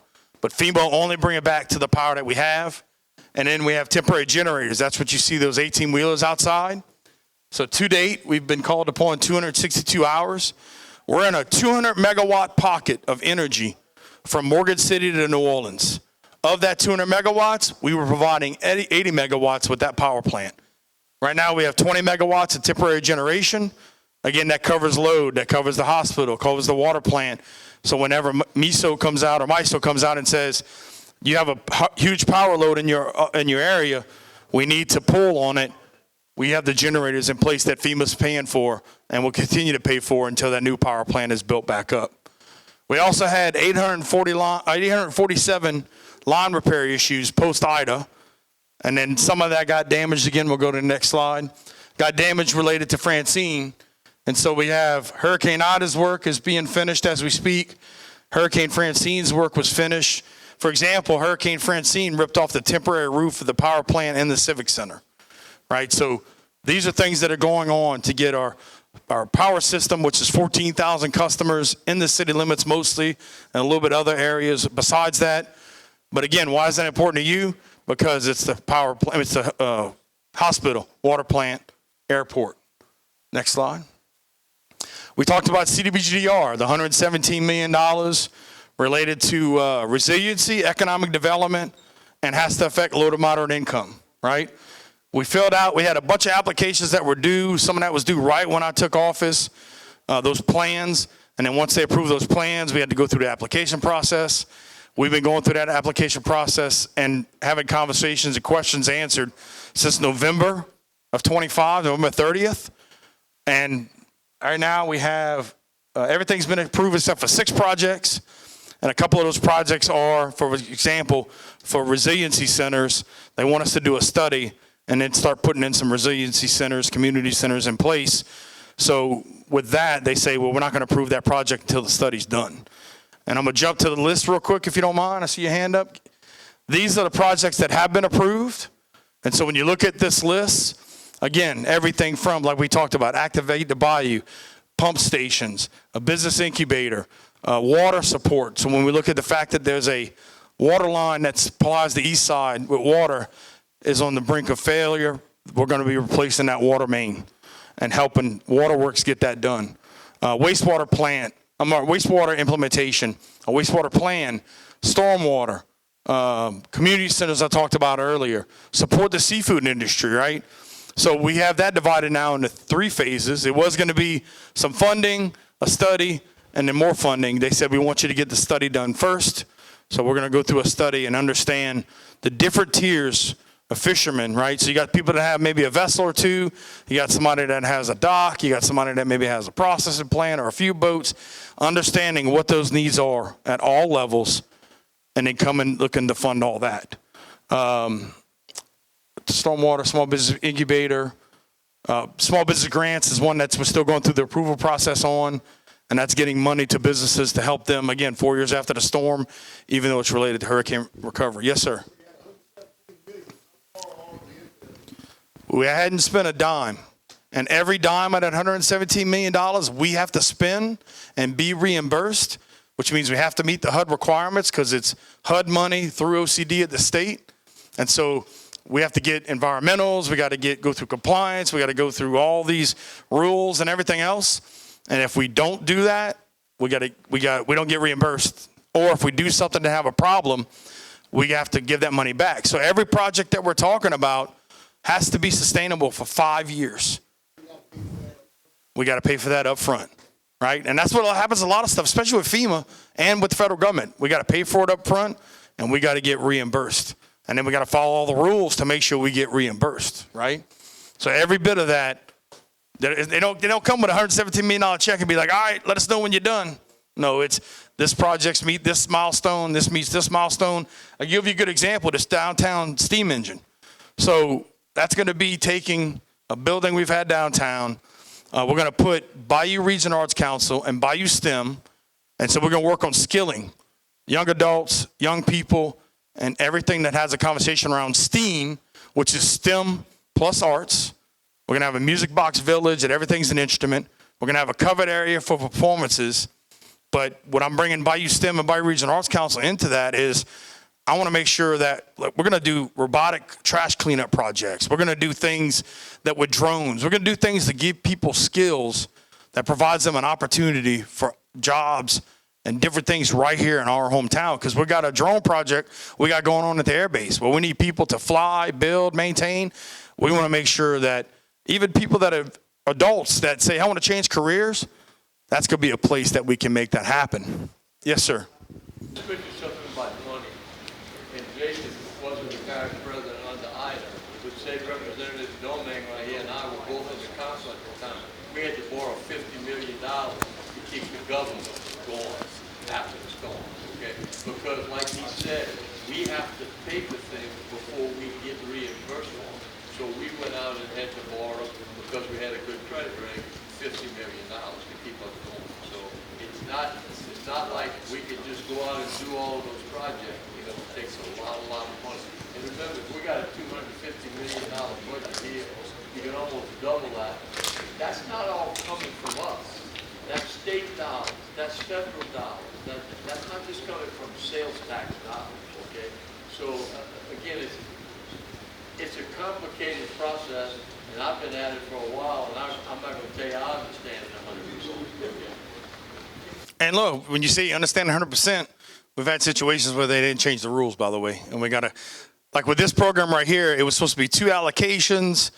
And so they said a lot of these projects are overlapping. So the deadline that we had for June got changed to November. And instead of doing everything in stages, we're going to do everything for one turn in at the end of November.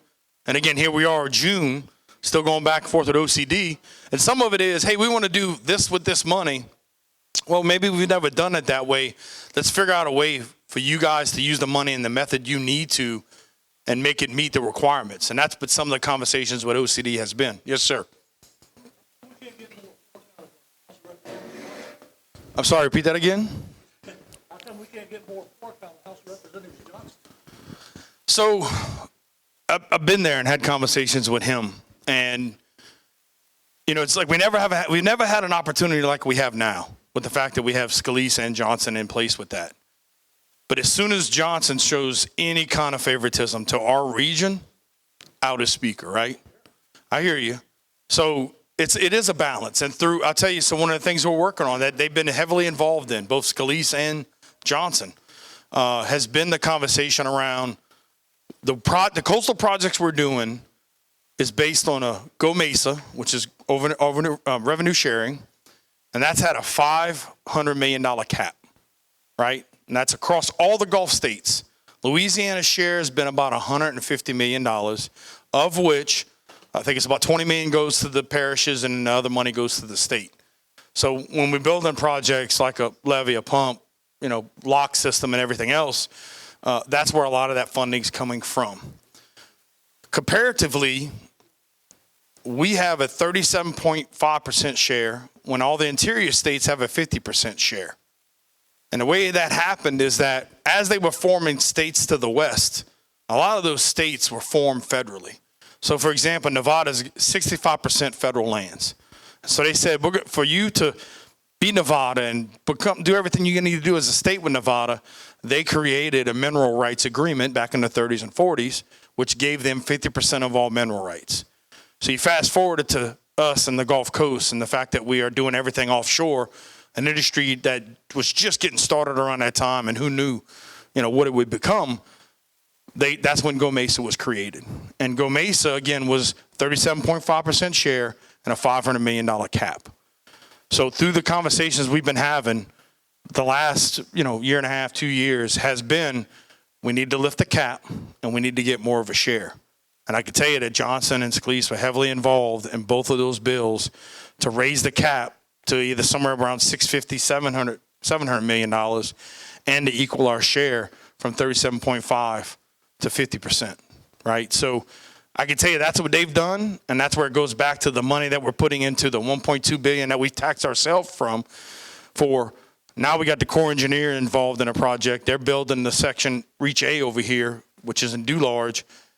The more stuff they're going to be doing, the more money they can help put into it, will end up protecting us in situations where the levee system needs to be at least a 15 everywhere instead of just being in our weakest area now on the east side of the parish to help us get that stuff funded. And that's what they are doing for us. I guarantee it. Yes, ma'am. When you went to DC Mardi Gras, what kind of relationships or conversations was had there? And if you would tell us any update on that? I'm glad you asked that question.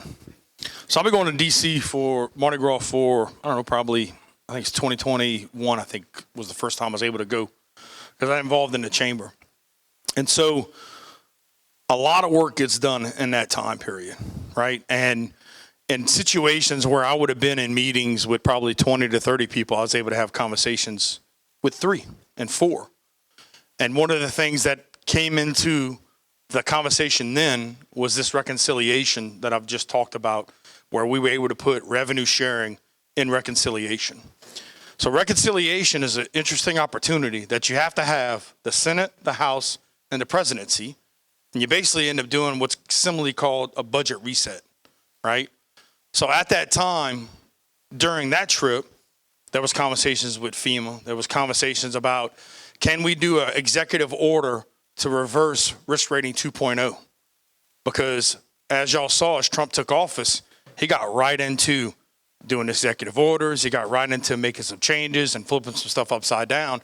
And this conversation about a reconciliation bill, those conversations were started during that trip. And look, you could look at that situation and say, that was a 135-year storm. And I had to make a decision that I'd be here and do nothing, sitting in my house with a team that I'd put up against anybody in the state, knowing that was on every phone call. I had radios. I was monitoring fire traffic, police traffic, everything going on, because I have tech companies. I could work anywhere in the world, right? And so in being involved in every conversation and everything that was going on, and you can ask my team, tell me a time they couldn't reach me, right? To be up there and have the conversations that I felt like I needed to have to fight up against FEMA, to have conversations with the Corps of Engineers, to get in the ears of our representatives and our congressmen and say, hey, I need more money in revenue sharing. And again, that work was started then and is starting to take shape now and has worked itself to be through the House bill and now into the Senate bill. That's the kind of work that we were doing then. That's where we looked at the fact that I was up in DC fighting for the executive emergency order for the freeze that we had here, right? And so I'm the kind of person that says people might not like my decision, but I'm going to stand behind it and tell you that I was there busting my butt and getting stuff done, because it's, to me, the relationships that gets everything happening. And I'll tell you one of the other things that we did up there for the first time ever, is we promoted the Bayou region at a level it's never been done before. And I was excited to say that I was a part of making that happen, because when I did it and worked with CoLab and TITA and Lafourche Parish and all the port commissions, the airport commissions, everybody else, they're like, this is decades past due. And I'm proud to say I was one of the people that helped make that happen, to go celebrate the Bayou region, that people left our party, went to $1 million party, left that party and came back to our party, because we're working coast. We're getting stuff done. We're talking about bringing a supply boat up there next time so people can understand what it means to be from Louisiana. And the event we bring up there to DC, I'm telling you, everything comes to a standstill, and it's all about Louisiana, and it's all about our plight, and it's conversations about imported shrimp, and it's everything that at the end of the day, not only, we don't have to tell the story to our Congress people, we got to tell our story to everybody else. Because when we got people in New Jersey or people in Wyoming that don't think we need to get any revenue sharing when it comes to building our levees and everything else, those are the people that we're saying, like, you think we have a good time? You think that we're hospitable? We'll give you the shirt off our back? We're coming up here to do this. Come down to us and see what we got going on, and that we're the best place to live in the world. I've been to the state capitol, during House committees and stuff, so I know how it works to try to persuade people from other regions of Louisiana why, say for instance, the French language is important. A lot of people go to Lafayette for that. And the fact that we still have a good population, especially when it comes to the Native American population that speaks French, it's like we still need that in public spaces. So just by me, telling you, and hopefully other ears are open, that we still want French in Louisiana, and that's a big part of our culture and heritage. Who we are and our history, the way we speak, has a lot to do with that. A lot of people are picking up French. Every weekend there's a new Cajun, Creole, Dinosaur band going on. So I'll tell you, one of the things that happens, DC Mardi Gras is actually an event at the French consulate. And again, I made relationships there where I had and I struggle saying the name, Len, I might better help me, but we had a city come down to Houma that wants to have a conversation about being a sister French city, right? And so those conversations are happening with, again, when you look at Shell's there, Exxon's there, Chevron's there, like you could go down a list of people that are there. Right. And look, I'm sorry, go ahead. Yeah, what I'm saying is still alive. There's a lot of people that still want that part of our culture. It's for the generation, like your generation and my generation to want that as well. Right. There's still, the language is still being learned. They have a school now in Cornershire that's learning French. My daughter's a second year. I know French. She's learning French. I mean, it's a beautiful thing to have, and for us to be, big, like we were talking about the downtown scene center. You can make French a part of that. You can. Look, one of the things that I talk about when I look at arts is definitely a conversation around music, right? And the fact that if we have enough funding, I'd love to do a music walk of fame. And so anytime I could get a guy that works for us, Ron Page, his brother, put together a Cajun Homer Records record and did a lot of stuff with the Cajun Preservation Society and everything.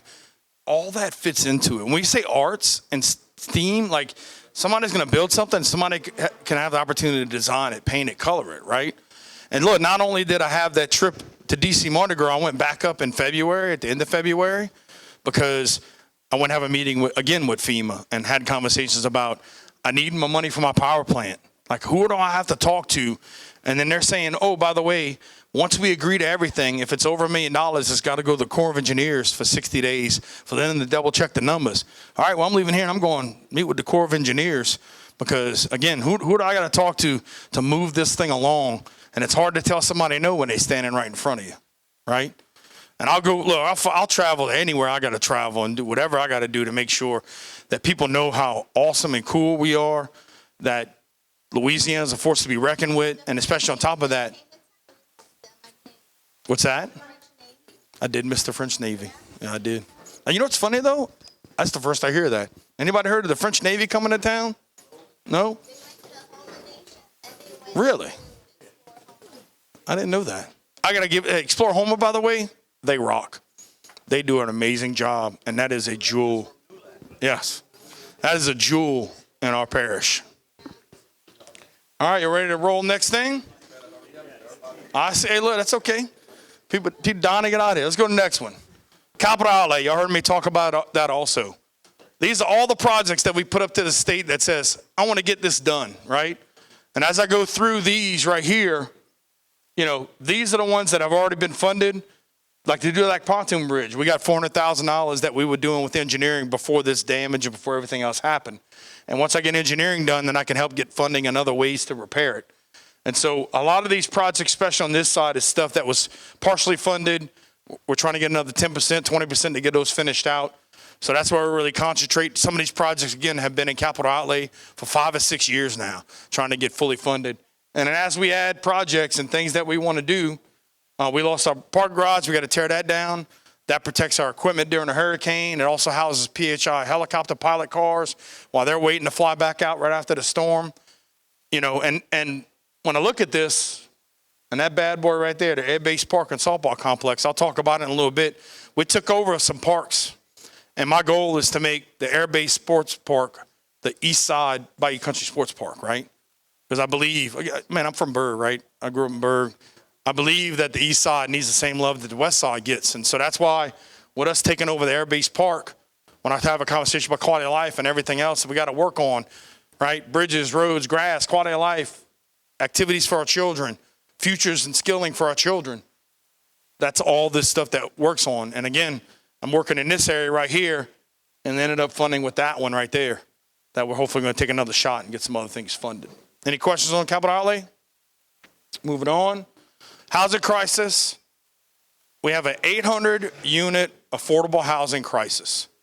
We have Bayou Towers that had around 300, Senator Circle around 225, and on top of that, throughout our parish, 800 units. So I've been working with the Housing Authority to figure out whatever's going to happen, and FEMA's going to decide with Bayou Towers and then Senator Circle.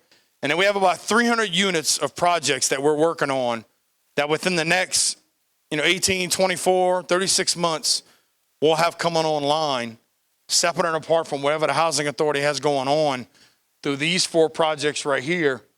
Parkwood Place, West Tunnel Loft, Imperial Terrace, and Bon Terre, with Bon Terre being specifically for seniors. This is what our Housing and Human Services Department and group is committed to getting work done to get housing units, working with Louisiana Housing Corporation and through OCD, again, post-IDA funds and those kind of things. So, and then we're also working with South Street Planning. They built some erector-set houses that are supposed to be, 50 to 75% of the cost of a regular house, stronger, like, 250 mile an hour winds. And so we've donated some properties to them so they could build some test houses and get some things rolling. That again provides another housing opportunity to fill this need we have of 800. Yes, sir. Any idea of a plan maybe for like the next hurricane, for all these houses y'all putting up 14, 17 foot in the air in Ashland North? Y'all got any plans of what y'all gonna do with all these people if we hit another 150 miles an hour wind? So our plan is to fight FEMA and try to get those houses not raised as high, because we know the higher we raise them, the more vulnerable they get, right? But FEMA's coming in and saying, if you don't raise the house to that, we're going to pull you out the NFIP program altogether. And so FEMA comes every 3 years and goes through a process to understand if anything was 50% damage, they look at maps and compare. And if you have a place that was damaged over 50% that's not raised, we get dinged for it. And they look at the parish and they go, you got to fix this. And if you don't fix this, we're pulling you out of the NFIP. So there's no quick answer to it. Again, hopefully those houses are built to code to the level that says they could sustain it. But with FEMA, again, that's where you look at, hey, if they blow up FEMA and we can have a different conversation about this, then maybe we have the opportunity to bring some of those down. I just ride around and look, and I move trails. The permit office ain't going out there and really look at the homes. A lot of them are not even totally strapped down. I mean, so I'll tell you. I used to move trails, and they're strapping them outside the wall. It's supposed to be strapped down. A lot of them, the people are living in, and all they do is look at the frame stuff. I'm just wondering if you personally have any idea of Where are you gonna step at? So I can tell you that from a permit perspective, if they have a permit, we're making sure it's got the right straps and everything else. If they're going through LA Restore, there's a whole different process for that LA Restore gets involved in. But LA Restore don't pay the people back. So I don't know if you realize this or not, but if somebody has an LA Restore trailer, for example, the people don't get paid for that trailer, the mobile home place, until they could show the lights are on and the water's running. And so that's when you look at, in that situation, they still have to follow all the same codes. But a lot of those codes are more stringent than ours because it's like, it's a FEMA Gold and, I'm drawing a blank on the other one now. I barely draw a blank, but fortified roofs, all fortified, like they actually have higher standards when it comes to that kind of stuff because as a state, the state hasn't passed the fortified home approval yet, right?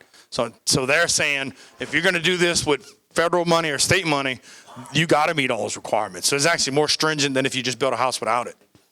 Yes, sir. The height of these elevations they're building is, as a fire department in Grand Caillou and Dulac, have the ladder trucks? So I can tell you, as things get raised up, there is a requirement that those fire departments have ladder trucks. I'll tell you what I'll do. I'll get our chief with our fire department to give kind of how that works, if you don't mind. And I'll let somebody else talk too, but. Yeah, so we have the insurance rating. So what happens is, depending on how many buildings we have that reach a certain height, we have to have so many ladder trucks. So Grand Caillou Fire Department does have a ladder truck.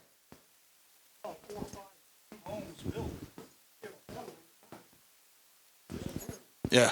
And look, that's where we fight the conversation. We're fighting with FEMA because FEMA's got data since 2018. Their requirement is to get data every 10 years.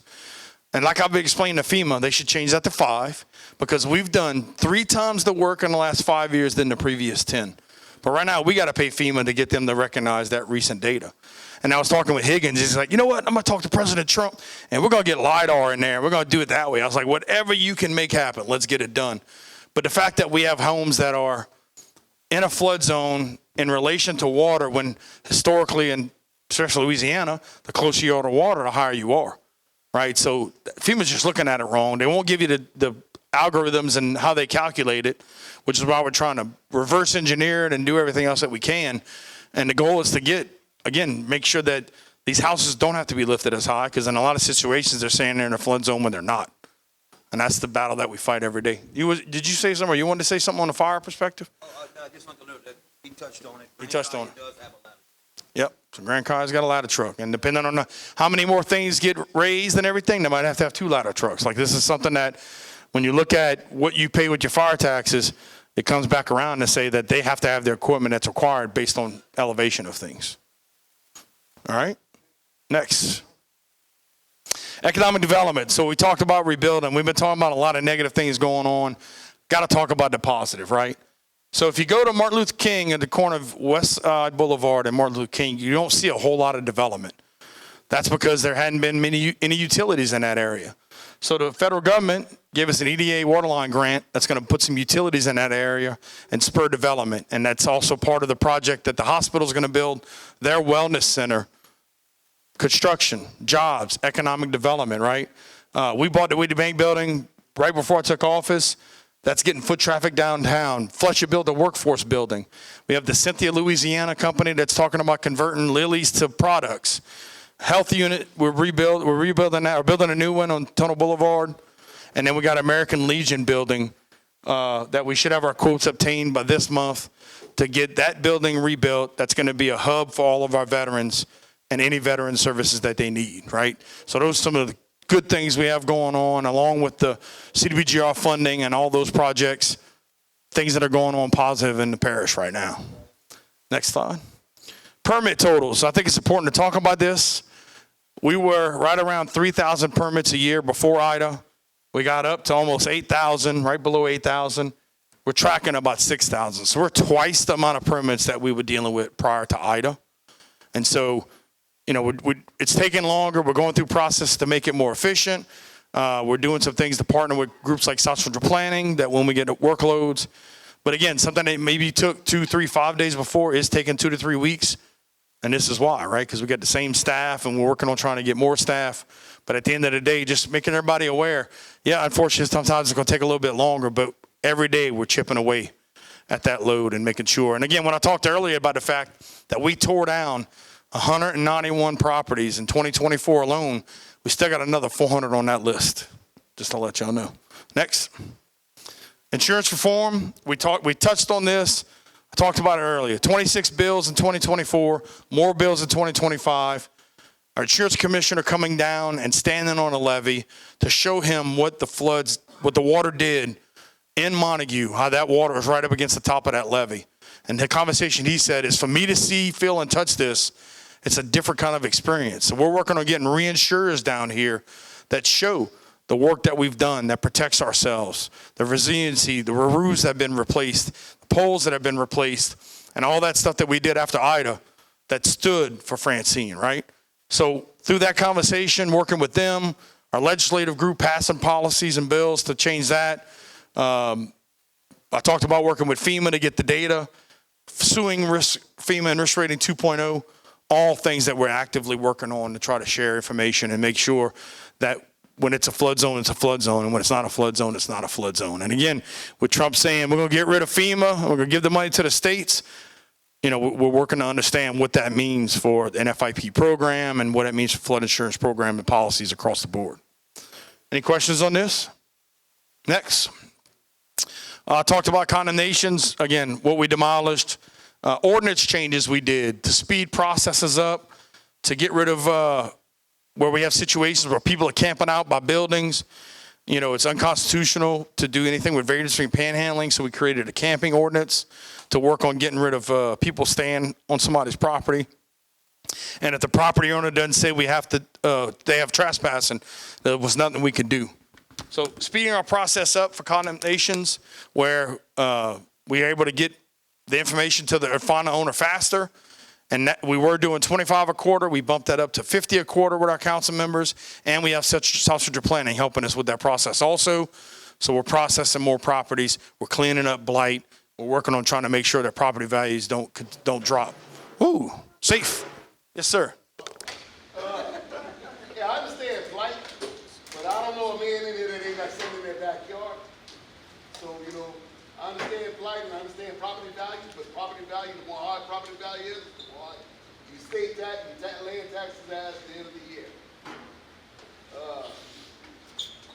I'm sorry, the blight bugs me a little bit because I got issues and my lawnmower broke and they just called me for grass. Man, I got 53 years I've been working and earning something, all of a sudden I get a letter in the mail. Blight is one thing, but there ain't a man in there that ain't got something in their backyard that's there. They work for it, earn it. It's like you can't keep shit because the man next door moved in.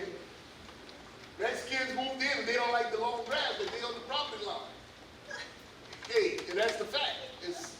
I understand blight, but before you go knocking on somebody's door, look at your own back door. That's all. Well, I can tell you, when we're going out for grass, when we're going out for other stuff, that's something that's been reported to us. We got to go through the process. Just because you get a letter, again, there's conversations. That letter says, call this phone number. Let's talk about what you have going on. Right. Right. It's just an idea. When you mention blight, I want you to understand. In Homer, middle of Homer, nice. Townburg, there's a lot more people that got a little more stuff in their yard that is their stuff. We are in America. Where's my freedom, liberties? Go on what I paid for. I paid my taxes on my land. Cut my grass every damn day. But all of a sudden I get a letter in the mail because the neighbor won't tell me who it is. I live in back Ashland North. You go ride back there from the point I stand at the end of the driveway, I can count 5 houses that look like garbage compared to mine. But anyway, it's a balance. It's blight. He didn't get a letter. And the whole year he's through court. He submitted a deal for a home. He put it the opposite way, ruined the yard, and he still got lights on. As far as I know, if y'all supposed to take the house, they can move it back the other way, get them off the property line. It's going on a year. Now, in a year going down the line, I'm starting to get letters from this guy. Right. So a couple things. One, make sure we know about that other situation. And look, you got situations, good suffer for bad. We have ordinances that were created in the 80s and haven't changed, right? So as part of this process, when I talk about some ordinance updates that we did, You know, at some point there was an ordinance that you couldn't tie your horse up down on Main Street, right? So as we work through this, part of the conversation is with my teams going, hey, how do we better manage nuisance and abatement, right? What are you guys struggling with, and what can we do to speed the process up or get more information? And look, we're working on, at some point, we're going to have a portal. You better look at a map. You better see everything that's under permit. You better see everything that's got a nuisance abatement issue. You better report issues. You know, again, we're trying to gather this data and get everything rolling to where it's better service. My age, I never had an issue. Now I'm on people. Next issue is going to be another people.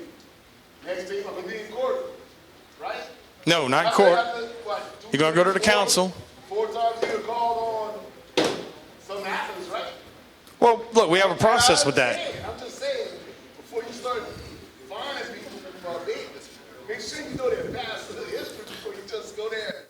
That's why we want you to call the number and have a conversation with our team, right? Because, again, it gets reported. The ordinance said the council members layout says we got to do this, this, this, and this, right? We get that information.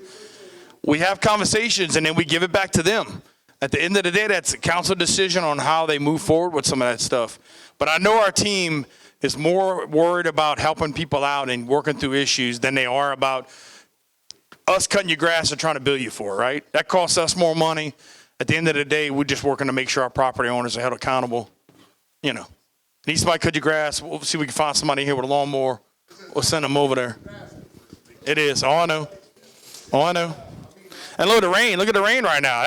That's not helping, right? My grass is probably that tall right now because it keeps raining every day. No problem. All right. I think it's kind of everything with that. We'll move on to the next thing. Quality of life, I talked about it. We got a new quality of life director, Hillary Domain. When I talk about quality of life, I believe it's when you say recreation, people think kids. And they don't look at the full picture of quality of life no matter where you live, no matter how old you are. And we divided that. We have 3 sub-departments. We have athletics and leisure, community enrichment, which is some involvement with community outreach, and venues and destinations. And again, you see these parks that we took over that we were already cutting the grass on, that had some safety issues. We're working to make sure that the parks that everybody pays for is accessible and usable for what you need. Next.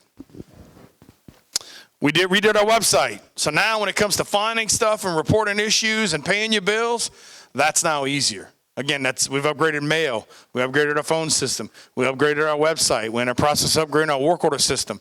Then we got to upgrade our accounting system because it was outdated in the mid-90s.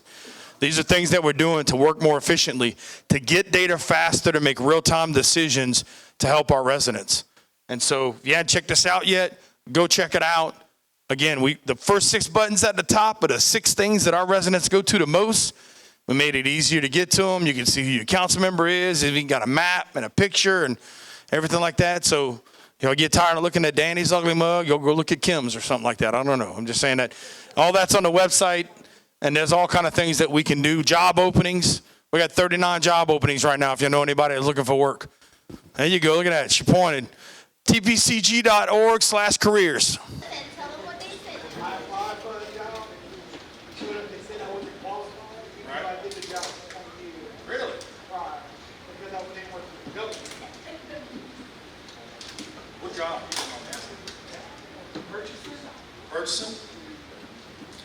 I think they're promoting internally on that deal. And I don't know if maybe the position below might be open, but one of the things we are working on, and if somebody, whatever reason, doesn't fall into a position, making sure that we're aware of other opportunities. And if we have somebody coming to do work for us, maybe there's another opportunity for us to do something in our parish. So I agree with that, and we're working on that.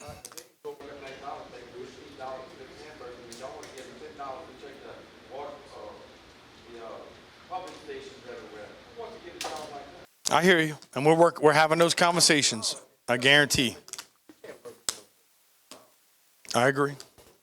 Look, I'm telling you, we've had these conversations about what does it mean for our pay, and I know they were bumped up a few years back. At the end of the day, you're not going to make more in the public sector than you do in the private sector. A lot of times benefits are better. A lot of times you could come out of high school, work 20 years, retire to parish, and go get you another job, right? So there are some benefits and opportunities, but we are looking at addressing what you brought up. Nope, I disagree. I guarantee you.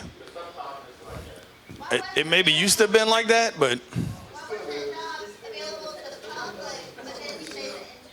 So every job we have to open for resumes. And in some situations, the person that was below that person that's been there 20 years was the best qualified person for the job. And we moved them up, right? But at the end of the day, a job might have opened up below.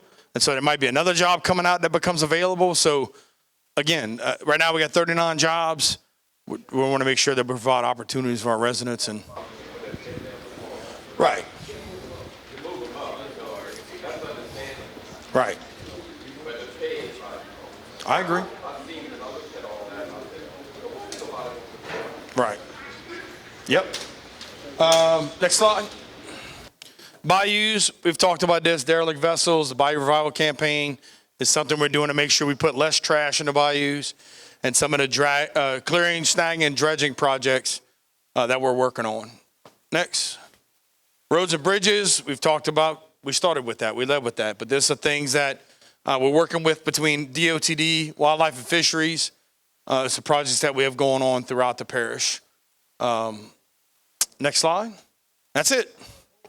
That's the movie. That's the show. Look, I know it's a lot of information.